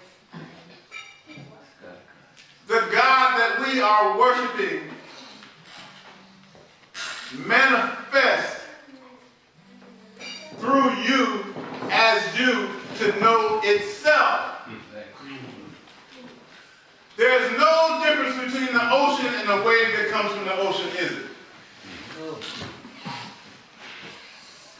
The wave is an extension of the ocean. Is the content of the wave different than the ocean, my brother? Is the water in the wave different than the water in the ocean? That's the exact reality between you and God. God is the omnipresent ocean. You are the wave. The question is, how can the wave start to re-identify itself with the ocean and become omnipotent, omnipresent, and omniscient? Say it again, brother. The question is, how can the wave re-identify itself with the ocean and become omnipotent, omnipresent, and omniscient? Omnipotent, you got all power. Omniscient, you got all science. Omnipresent, you're everywhere at the same time. Speech. Yo, I've seen it in existence. Remember, the ocean, the waves go out, all the way out to the end. Then they recede and go back into the heart of the beloved. But there's one thing you said that was so important, and that is, God knows not himself but to us, and we know not ourselves but to God. Allah. The one, oh, how many people worship God? Pray, read the Bible, go to church. Guess what? The only one who can worship God is God. The only one who can pray to God is God. The only one who can talk to God is God. The only one who can see God is God. The only one who can hear God is God. So the idea that you're praying is God inside of you praying to himself. Speech. This is a one-way conversation between God and you think it's you. One of the Sufi masters, Brother Sufi, he said, yeah, he said that too. Allah.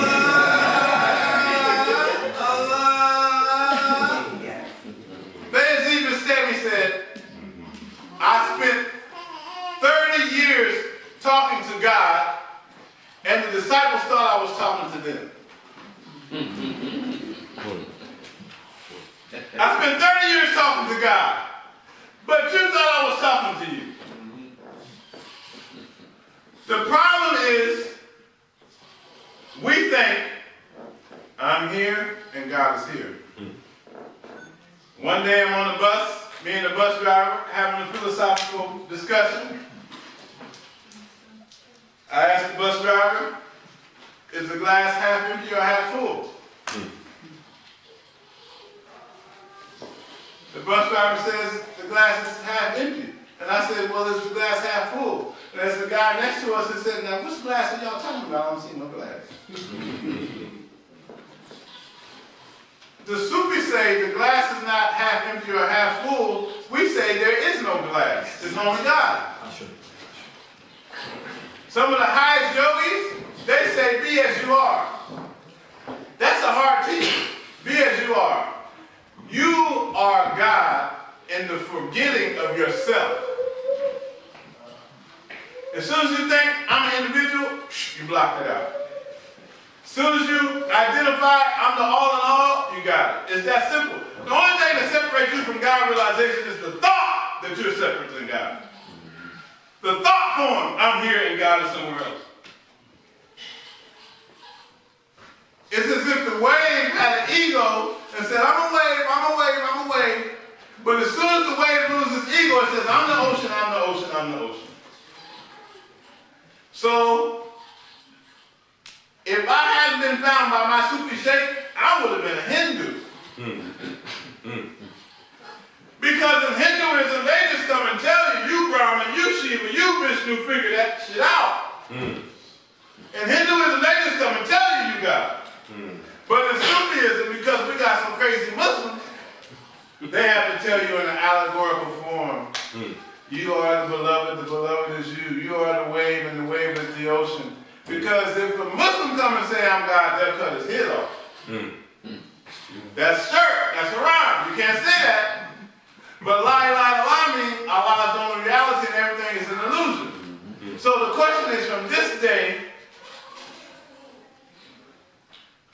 how can you start to walk towards God realization? I don't care what your religion is. You need to find out how the seed form of God that's already latent inside of you can develop into the flower of God.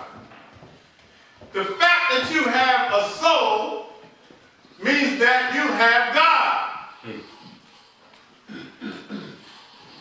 The fact that you have a soul means that you have God inside of you. But God does not manifest in part or partial or a small percentage. Wherever Allah, God is, she is there in her totality. When the baby is born, it comes out crying. Let me give you this analogy. We said earlier, the soul goes into the womb on the 120th day. The soul is a light form, a spark that Allah put into the fetus of every child. When the light form comes into the womb on the 120th day, it animates the soul. That physical body is actually the death or graveyard for the soul. Because it was an omnipresent being, universally everywhere, that decided to become localized in a physical form. When the baby is born, that's death. When the adult, so-called, dies, that is birth. We got a question.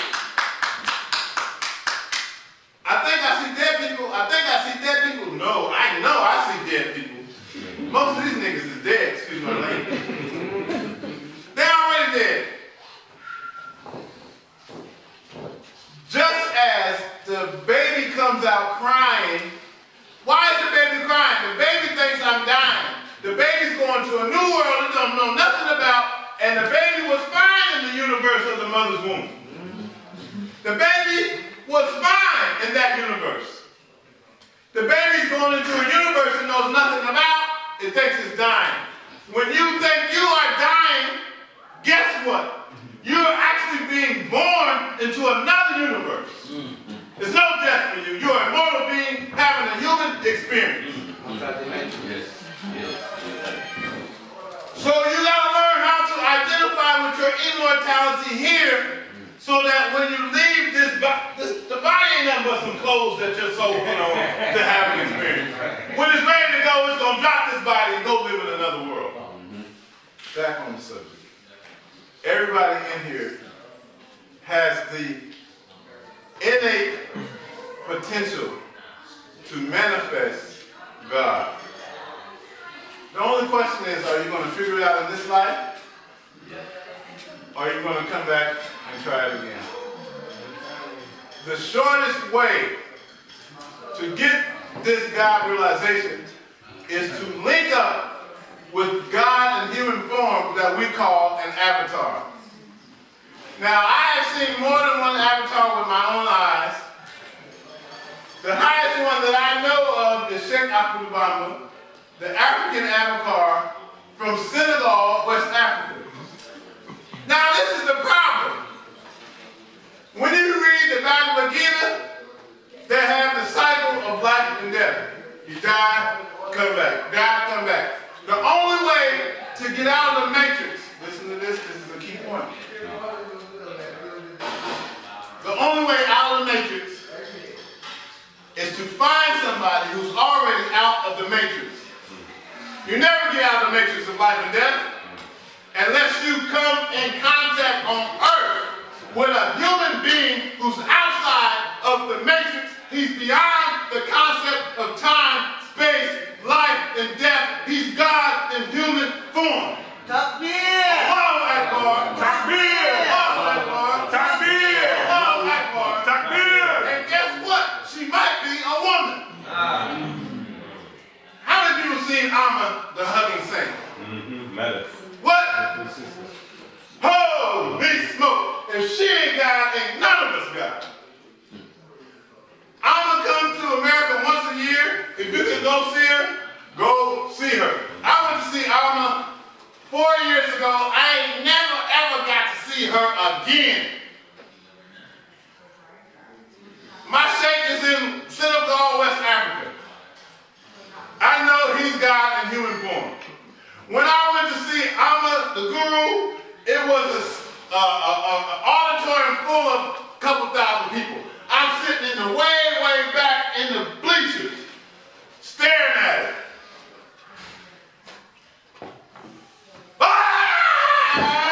She shot me.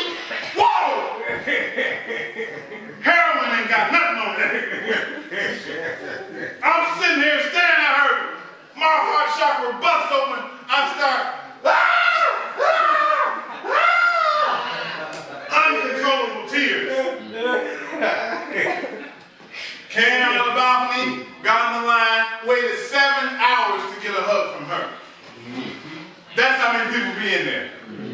Oh no, but when she hugged you, she whispered a C-syllable mantra that create the whole universe in your ear. I was shook. I couldn't. You got to see God in the human form so they can give you a chiropractic readjustment of your soul. Just like you go see a chiropractor, your spine, the master will readjust your soul and put it back in alignment so you can get God realization. Everyone in here should find somebody and take initiation, because that is the way out of the matrix. When you take initiation in our Sufi order, if you don't practice none of the prayers, if you never read no Arabic, when you leave the body,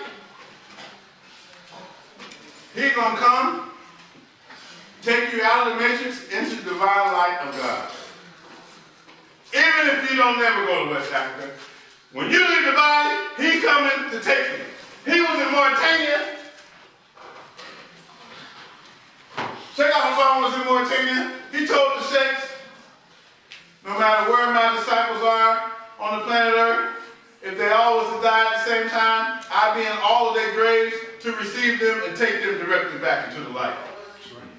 Now the Mauritanians said, oh, Sheikh Baba, we done seen you do some miracles, but this, we don't believe.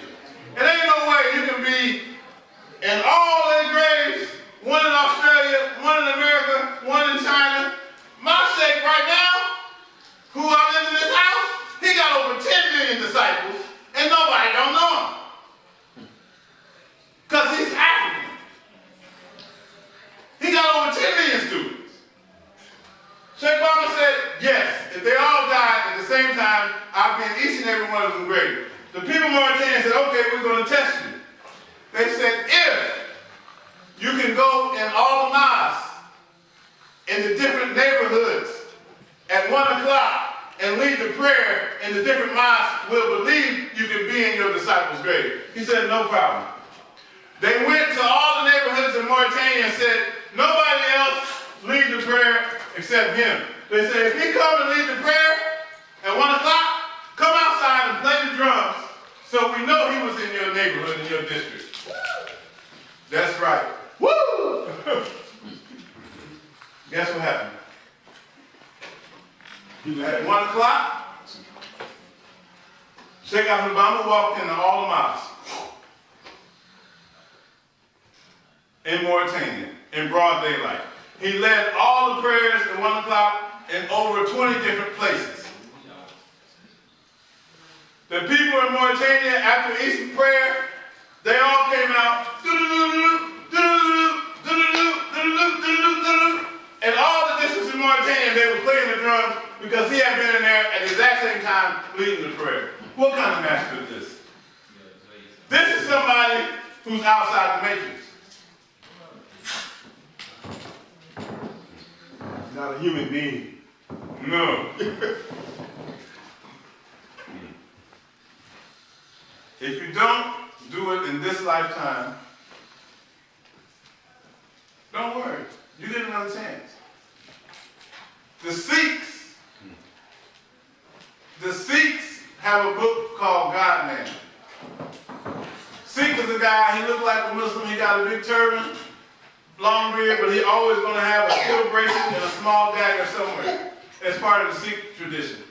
A Sikh is a Hindu and a Sufi Muslim mixed together. I love Guru Nanak in the Sikh tradition. The Sikhs say every lifetime you have the chance to meet an avatar. Some chain of events in your life will bring you in contact with some avatar who has the ability to take your hand and pull you out of the matrix like somebody catching a fish and pulling them out of the lake.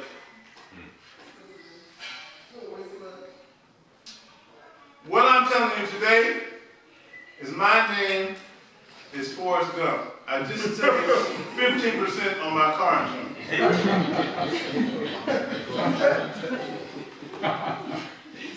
What I'm telling you is in front of you, you have somebody who can give you an initiation so when you leave the body, you don't have to come back on planet Earth. You can go straight into the light. The master gave me the permission to give the initiation to people in North America. I've been doing it since 98. I think I gave first initiation in 98.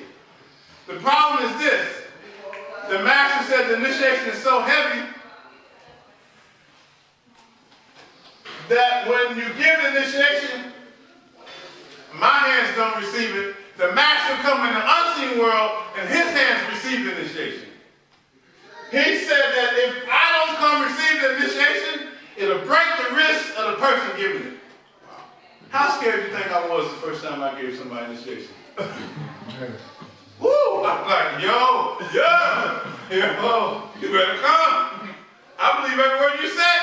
If you don't come, it's going to break my wrist. You better show up, man. I've been given initiation everywhere I go. Find a way out of the matrix. There's one more thing, and I'm going to take some questions. If you ever go somewhere and somebody say, this is the only way, you might as well say, where's the only way to the door? Because there's as many paths to God realization as there are people. You got a way for realization. You got a way. She got a way. Each one of us is God in micro form having their own experience in their own universe. No, you want to try. No, like seriously, I want to see it. I had to tell you, I'm just a figment of your imagination. Talking to you, but I don't exist. You're the only reality. Whoa, what the hell is he smoking? No. The concept of Maya, the illusion, is so thick that I swear to God, this is a chair. But this is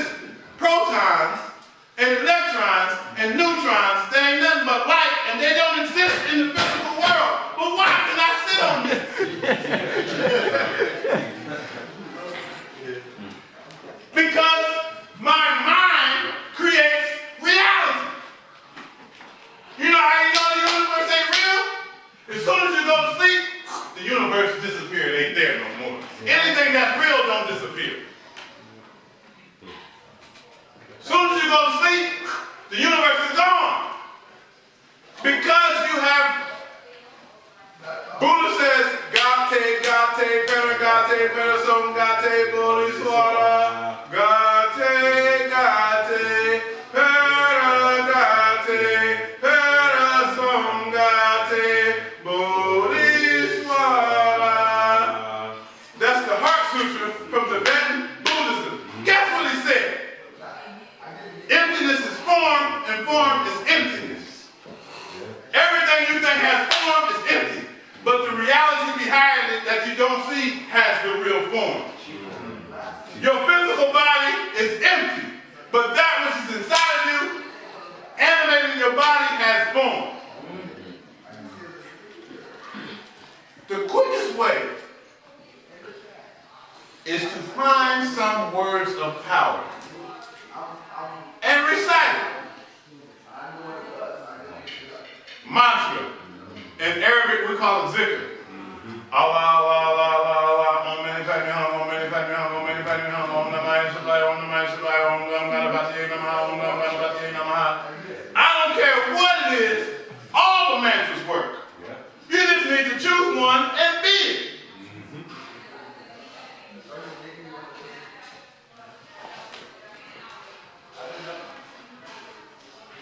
Somebody, I say this almost everywhere I go. Somebody in this room, within the sound of my voice,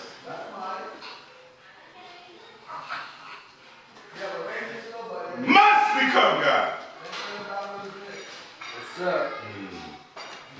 You gotta become God, or somebody in this room gotta become God.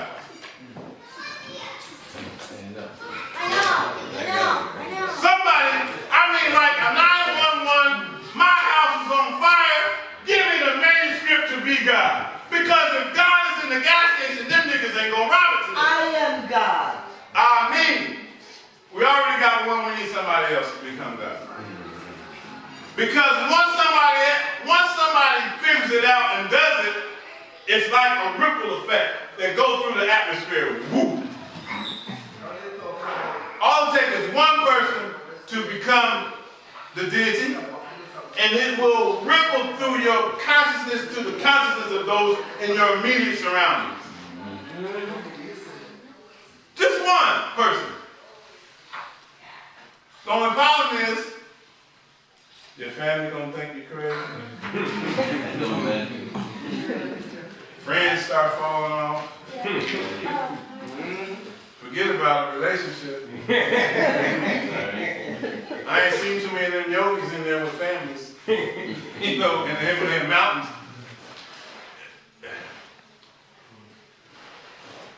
But it can be done. I'm reading a book right now by a Hindu guy from India who lived 3,000 years. Do you want to hear a piece of his story? Oh, yes. How many people heard of the 18 Yoga Siddhas? Look it up online. The most famous one is Babaji. Everybody heard of Babaji, right? He's a Hindu avatar who has no mother and no father. He's a mortal being. He's in India right now. Babaji ain't gonna never die. Point blank, facts. No mother, no father. Immortal. On earth right now. I know two people that got to see him when they went to India. They said to go see him, they had to shave all the hair off of their body to go in the cave and see him. They was glowing when I saw them, and they was in Indianapolis, Indiana.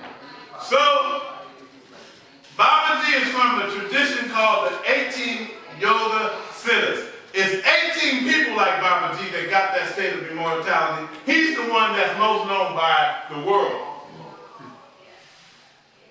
The guy's book I'm reading told his story.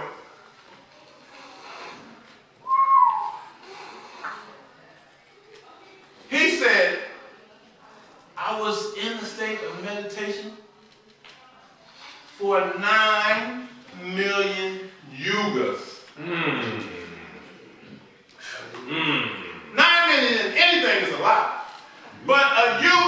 is 50,000 years. Yo, what he smoking? What kind of mushrooms he got? Hold up. I was in a state of meditation for, now he's writing this.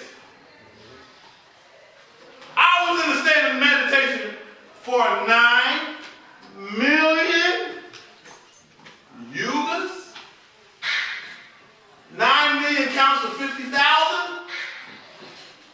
He said,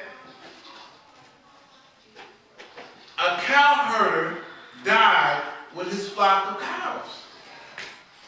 Now in India, you know, they worship the cow. Hare Krishna, Hare Krishna, Krishna Krishna, Hare Hare, Hare Rama, Hare Rama, Rama Rama, Hare Hare.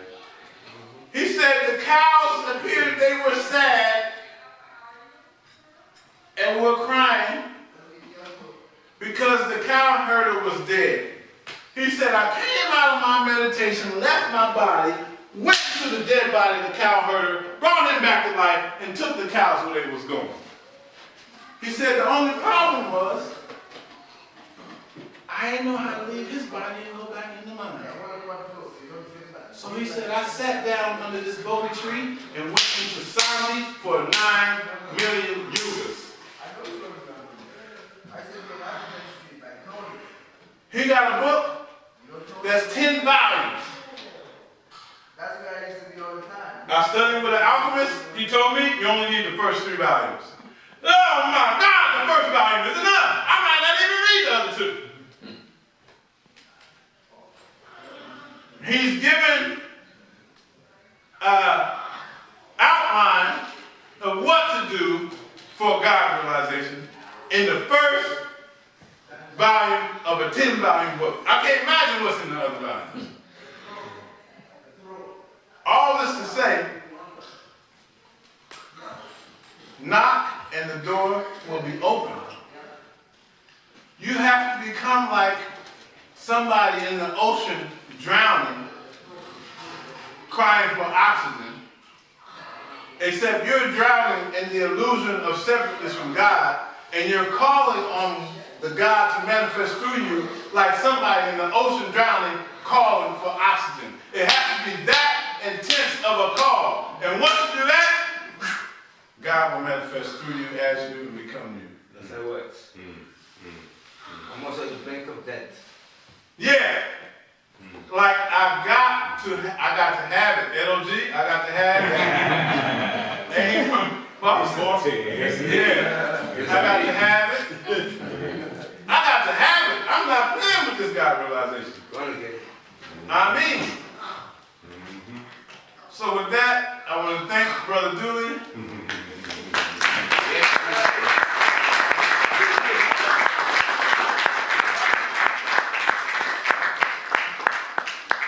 I want to thank God for letting me talk to God. Yeah. God is trying to manifest, but you're in the way. Figure out how you can get out of the way so God can be you. Prophet Muhammad said that when someone gets this level, now this is Muhammad talking. He said God will become the eyes you see with, the ears you hear with, the mouth you speak with, the hands you grasp with, and the feet that you walk with. We need that in Boston, in Roxbury, in the hood. So brothers can see it. Anybody got any questions or comments?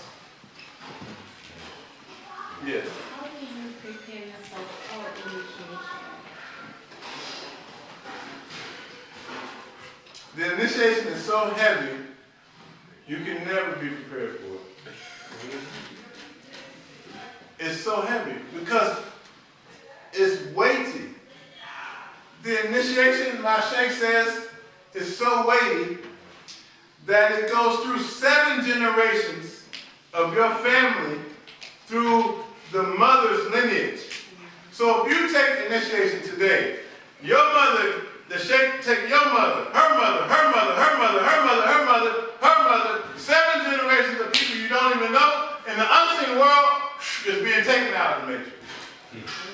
So for a blessing like that, it's no preparation.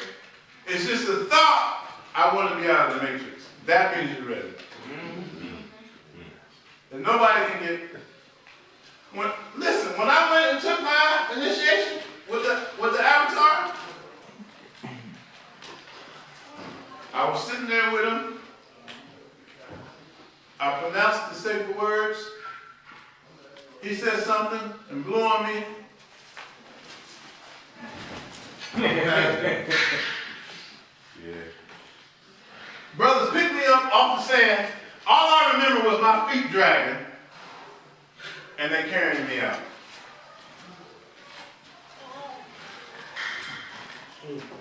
How do you know if you're ready? If you have the thought to take initiation, I would say take it. Any other questions or comments?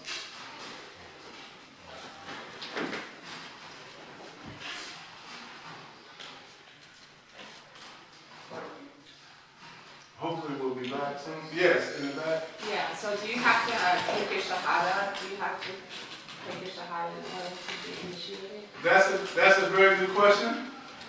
Sometimes when I give the initiation, I give the shahada and the initiation. I have given the people initiation with just the initiation without the shahada. Because the initiation is not contingent on shahada, but the shahada can be a step in the initiation. And that's how I usually do it. The shahada is La ilaha illallah Muhammad Rasulullah. But the initiation is in Wolof, it's in the African language. You've been studying. That's a very good question. I would want to know when they're ready.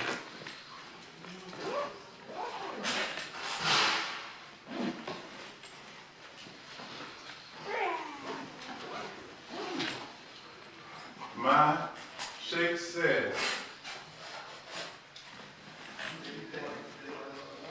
each disciple must have the spark of divinity already inside of them. The spark of divinity is the latent urge inside of you that says, I want to become God. It's a thought that you can't get rid of. Like something in the back of your mind saying something is wrong with this picture. There must be another way. The master, the sheikh says, if the person doesn't have that internal flame to reach God, he said, there's nothing I can do for him. The initiation is basically saying, each one of us is a lamp, but the lamp's not plugged in the socket. But the lamp has the ability to conduct electricity. When you take initiation, it's basically taking your socket and plugging it in to the divine current source in the form of a human avatar. This is an ancient old way where in the Bible, Jesus said, I'm the way and the light, and none come to the Father except through me. That's true while he's here on the earth. But it wouldn't be just for God in 2015 not to have some type of Jesus or Muhammad or Krishna or Buddha or Selassie. Some divine being has to be here on the earth because there's still seekers of God on the earth. 313 high masters on the planet Earth at all times, everywhere, in different religions. That's why I say nobody can come and say this is the only way. There's always at least 313 masters, some of them in Hinduism, some of them in Buddhism. I know in Ethiopia, in that Gnostic church, they got some masters over there. In Australia, some people we don't even know about, in the Aborigines, people in Gabon. You ever heard of Simeon Toko?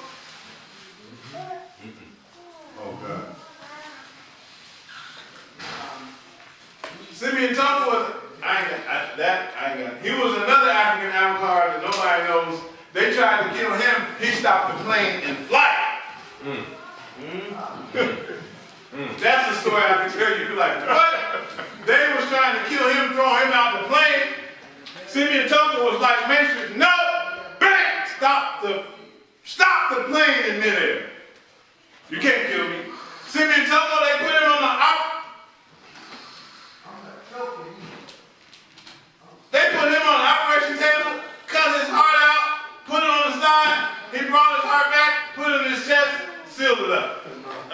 like in Avatar, you never hear.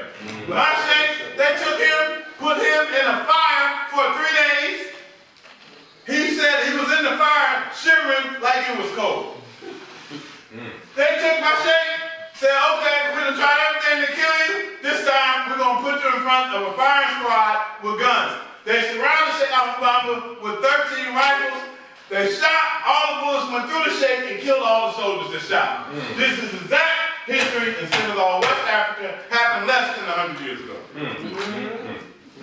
Yeah.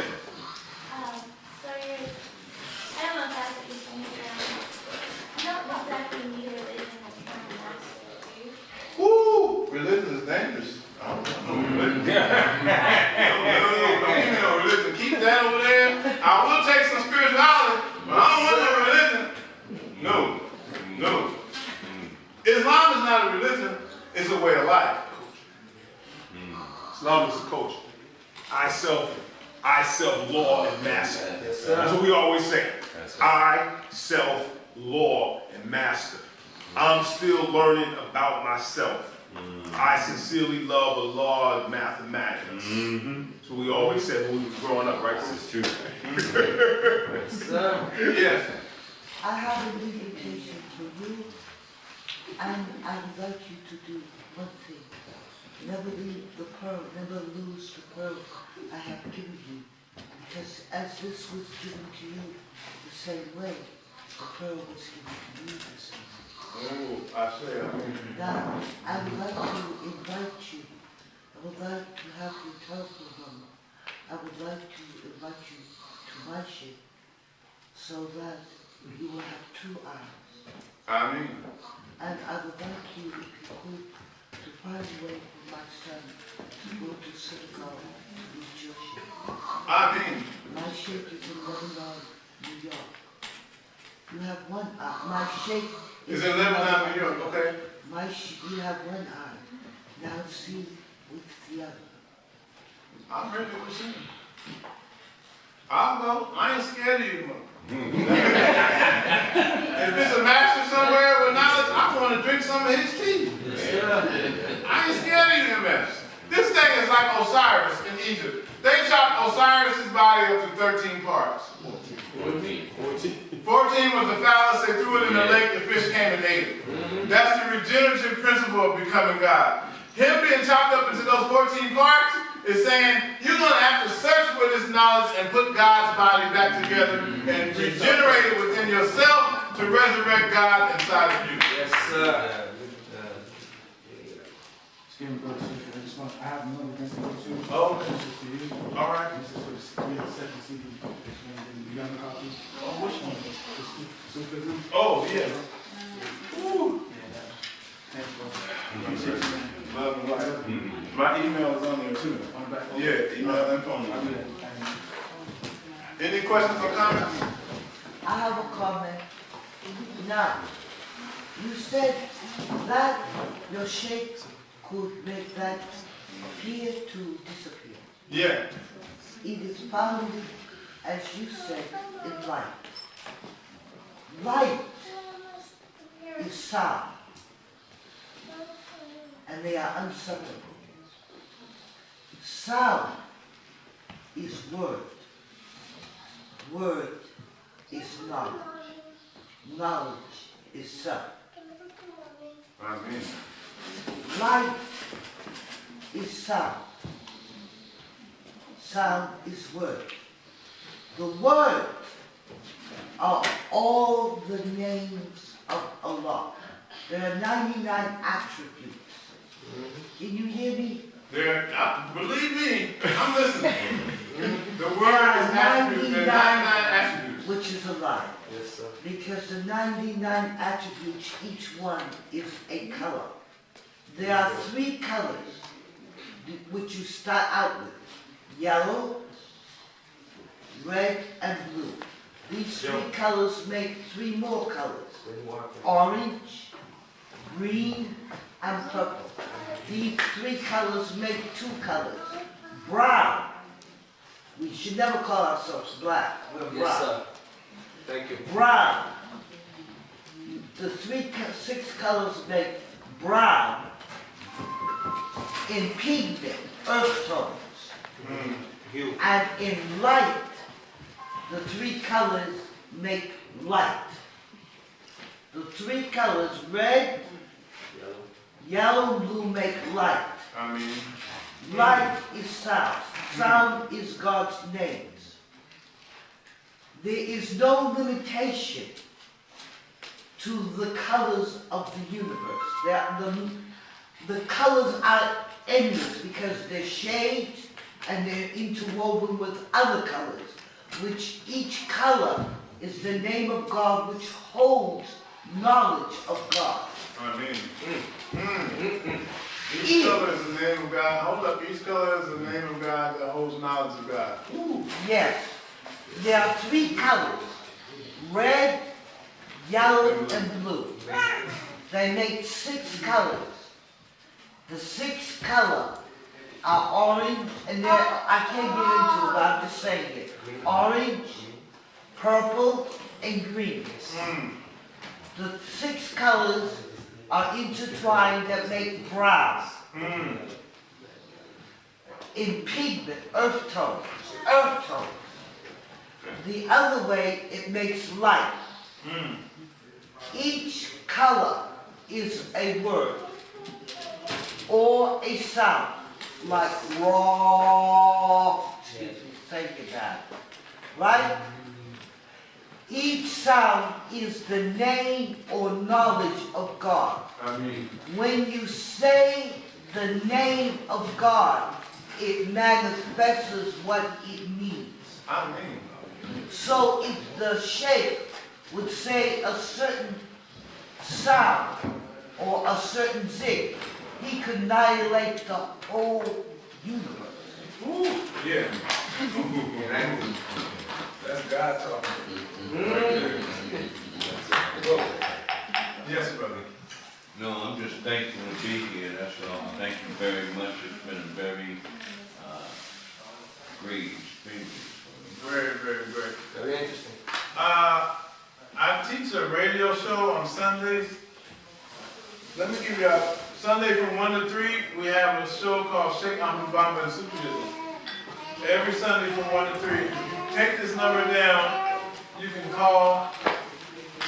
That, but on the show, I don't go this deep. Because there's something that's called the oral tradition that can be given in person. But what I'm telling you today is not for public knowledge. My sheikh used to teach in West Africa. He used to give 2 teachings. Friday night, he would teach in the courtyard with about 600 of us. Saturday night, he would teach outside. They would block the street off. He would teach with about 3,000 people every Saturday. But the talk in his courtyard on Friday was way past the public talk he did on Saturday. So what I'm giving you today is what we call Sufism from behind closed doors. When you call on the radio show on Sunday, you will not hear me tell this teaching because it's not for the public. To where my sheikh would teach on Friday, people would be in there with recorders. And the sheikh would say, turn them off. I know who in here that brought the tape recorder trying to record my Friday talk. Turn it off. People be coming out.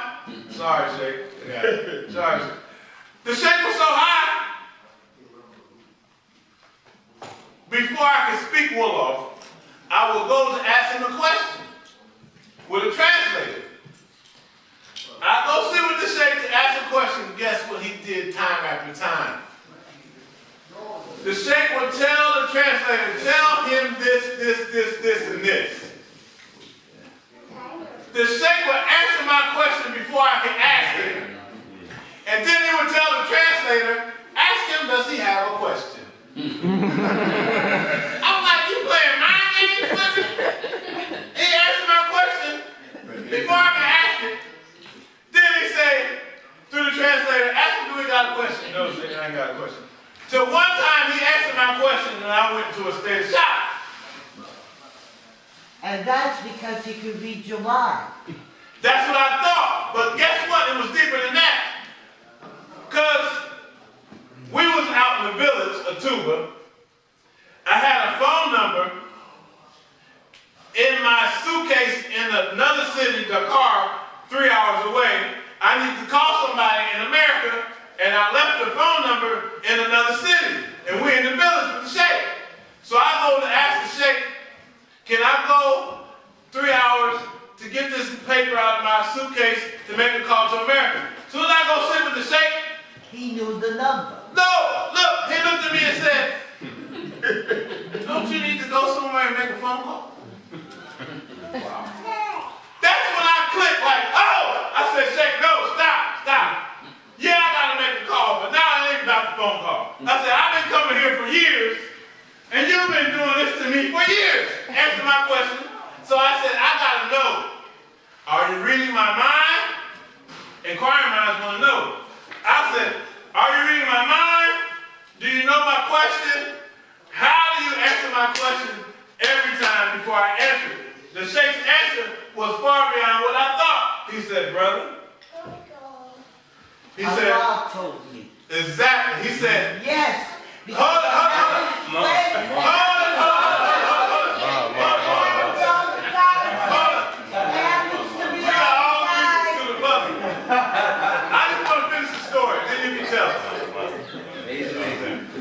I said, are you reading my mind? How do you know my... The sheikh said, first he said, one, he said, I'm not reading your mind.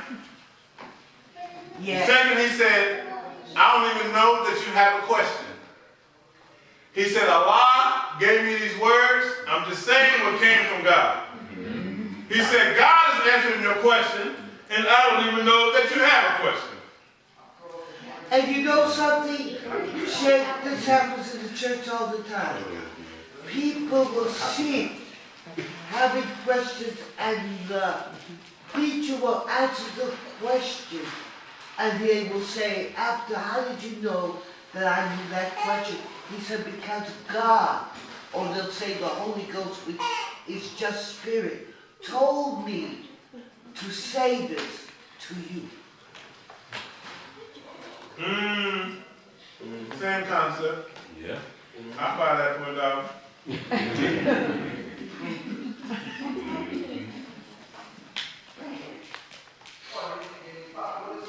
Any other questions? Yes. What is the Holy Ghost? That's something that comes on the Cartoon Network on Saturday. No, it's real, brother. It's real. Mom's killed with 360 questions. In Arabic, they have, hold up, in Arabic, the Holy Ghost is called Ruhul Qudus. Ruhul Qudus means Qudus is one of the 9 names that means holy. Ruh means spirit. And they say that when you walk on this path, you get to a certain, the whole thing ain't nothing but increasing your vibratory rate to the vibration of God. It's true. It's very true. The spirit plane slowed down creates the soul plane. The soul plane slowed down creates the spirit, the physical plane. The physical plane is nothing but atoms vibrating at a certain vibratory rate. All the atoms in the physical universe spin at the exact same rate. The next universe, the atoms spin at a faster rate. The universe behind that is spinning at a faster rate. The issue is between each universe, there's a world of darkness called a barzakh. So you got the physical body, go through the world of darkness, you take on what's something like a liquid body, you drop that liquid body, you go into a light body, then you can go up to the 7 heavens. I've been there, I'm not making this up.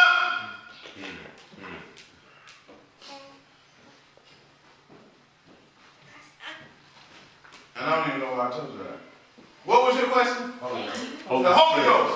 So, as you increase your vibration, you travel through different worlds, God can send the Ruhul Qudus as an aid or assistant to you to strengthen your walk and help raise you up. It says in the Quran, we strengthen Jesus, the son of Mary, with the Ruhul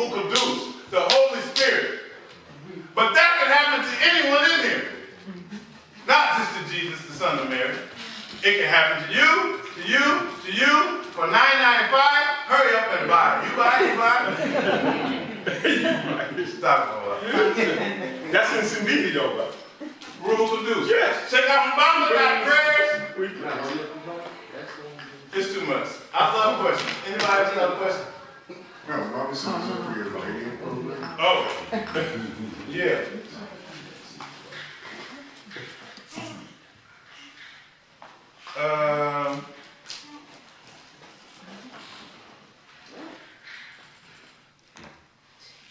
Okay, hold on. I gotta find the text message.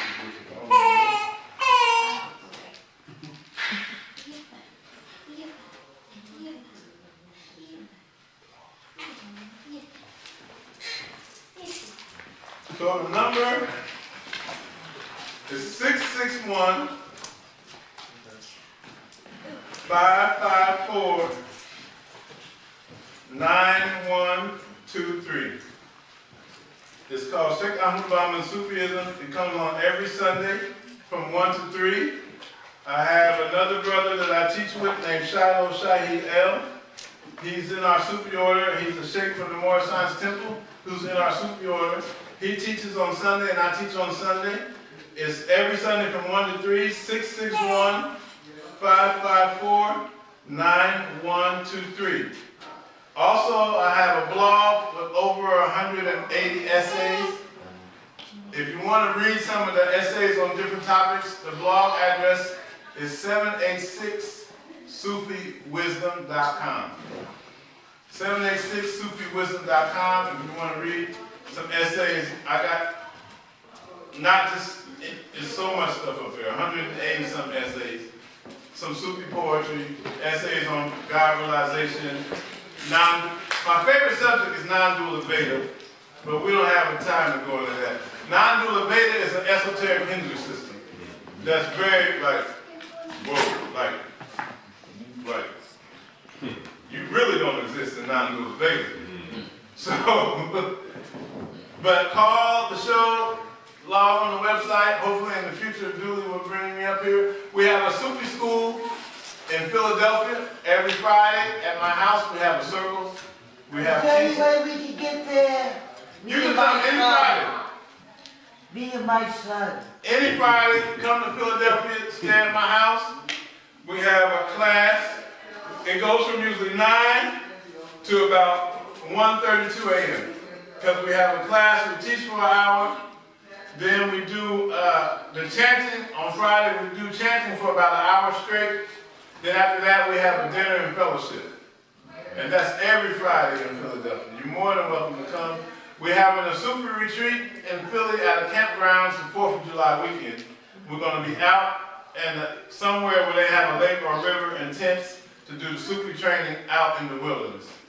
And last year we did the Sufi retreat in Atlanta on the side of a mountain. It was beautiful. This year we're going to do the Sufi retreat in Philly at a campground somewhere. You're all welcome. 786 Sufi Wisdom is my now, if you want, my email is sufimystic7@yahoo.com. It's very good to keep in contact with an idiot like me who don't know shit. I might be able to help you wipe your shit. Because I got some pretty good toilet paper. But you can get in contact, read the blog, call in on the radio show, and grow. Any other questions or comments?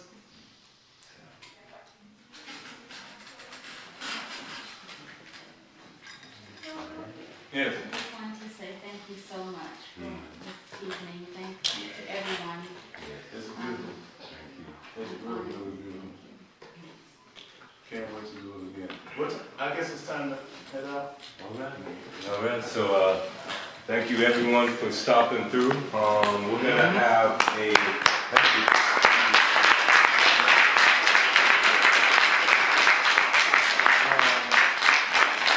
Just quick announcement, we're gonna have something next week, here again at the same location. So we'll start here Saturday at 1 p.m. We're gonna have the guest Aziel Bey. He's a very knowledgeable man from New York, botanist and many other things. He's gonna be teaching people the healing herbs right around their neighborhood. So if anything would hit the fan, Lord forbid, we won't have another Katrina where you're just stuck in the Superdome somewhere. You know, if anything would happen, at least you could know, like, hey, I could eat these berries, I could mix these tea here, whatever. So I really believe in being self-sufficient and really being able to have control of your life like that. So this is an ongoing thing, y'all. And each one is going to be dedicated to various ways of improving oneself. Health, spirituality, history, you name it. Brother Arafat is on board with me, Lightspeed Arafat. Big up to him, Nadra, Palea, and anybody else who wants to jump on board to be able to make this happen, because we're just trying to improve each other's lives and become better people, man. All right? So thank y'all for everyone coming through.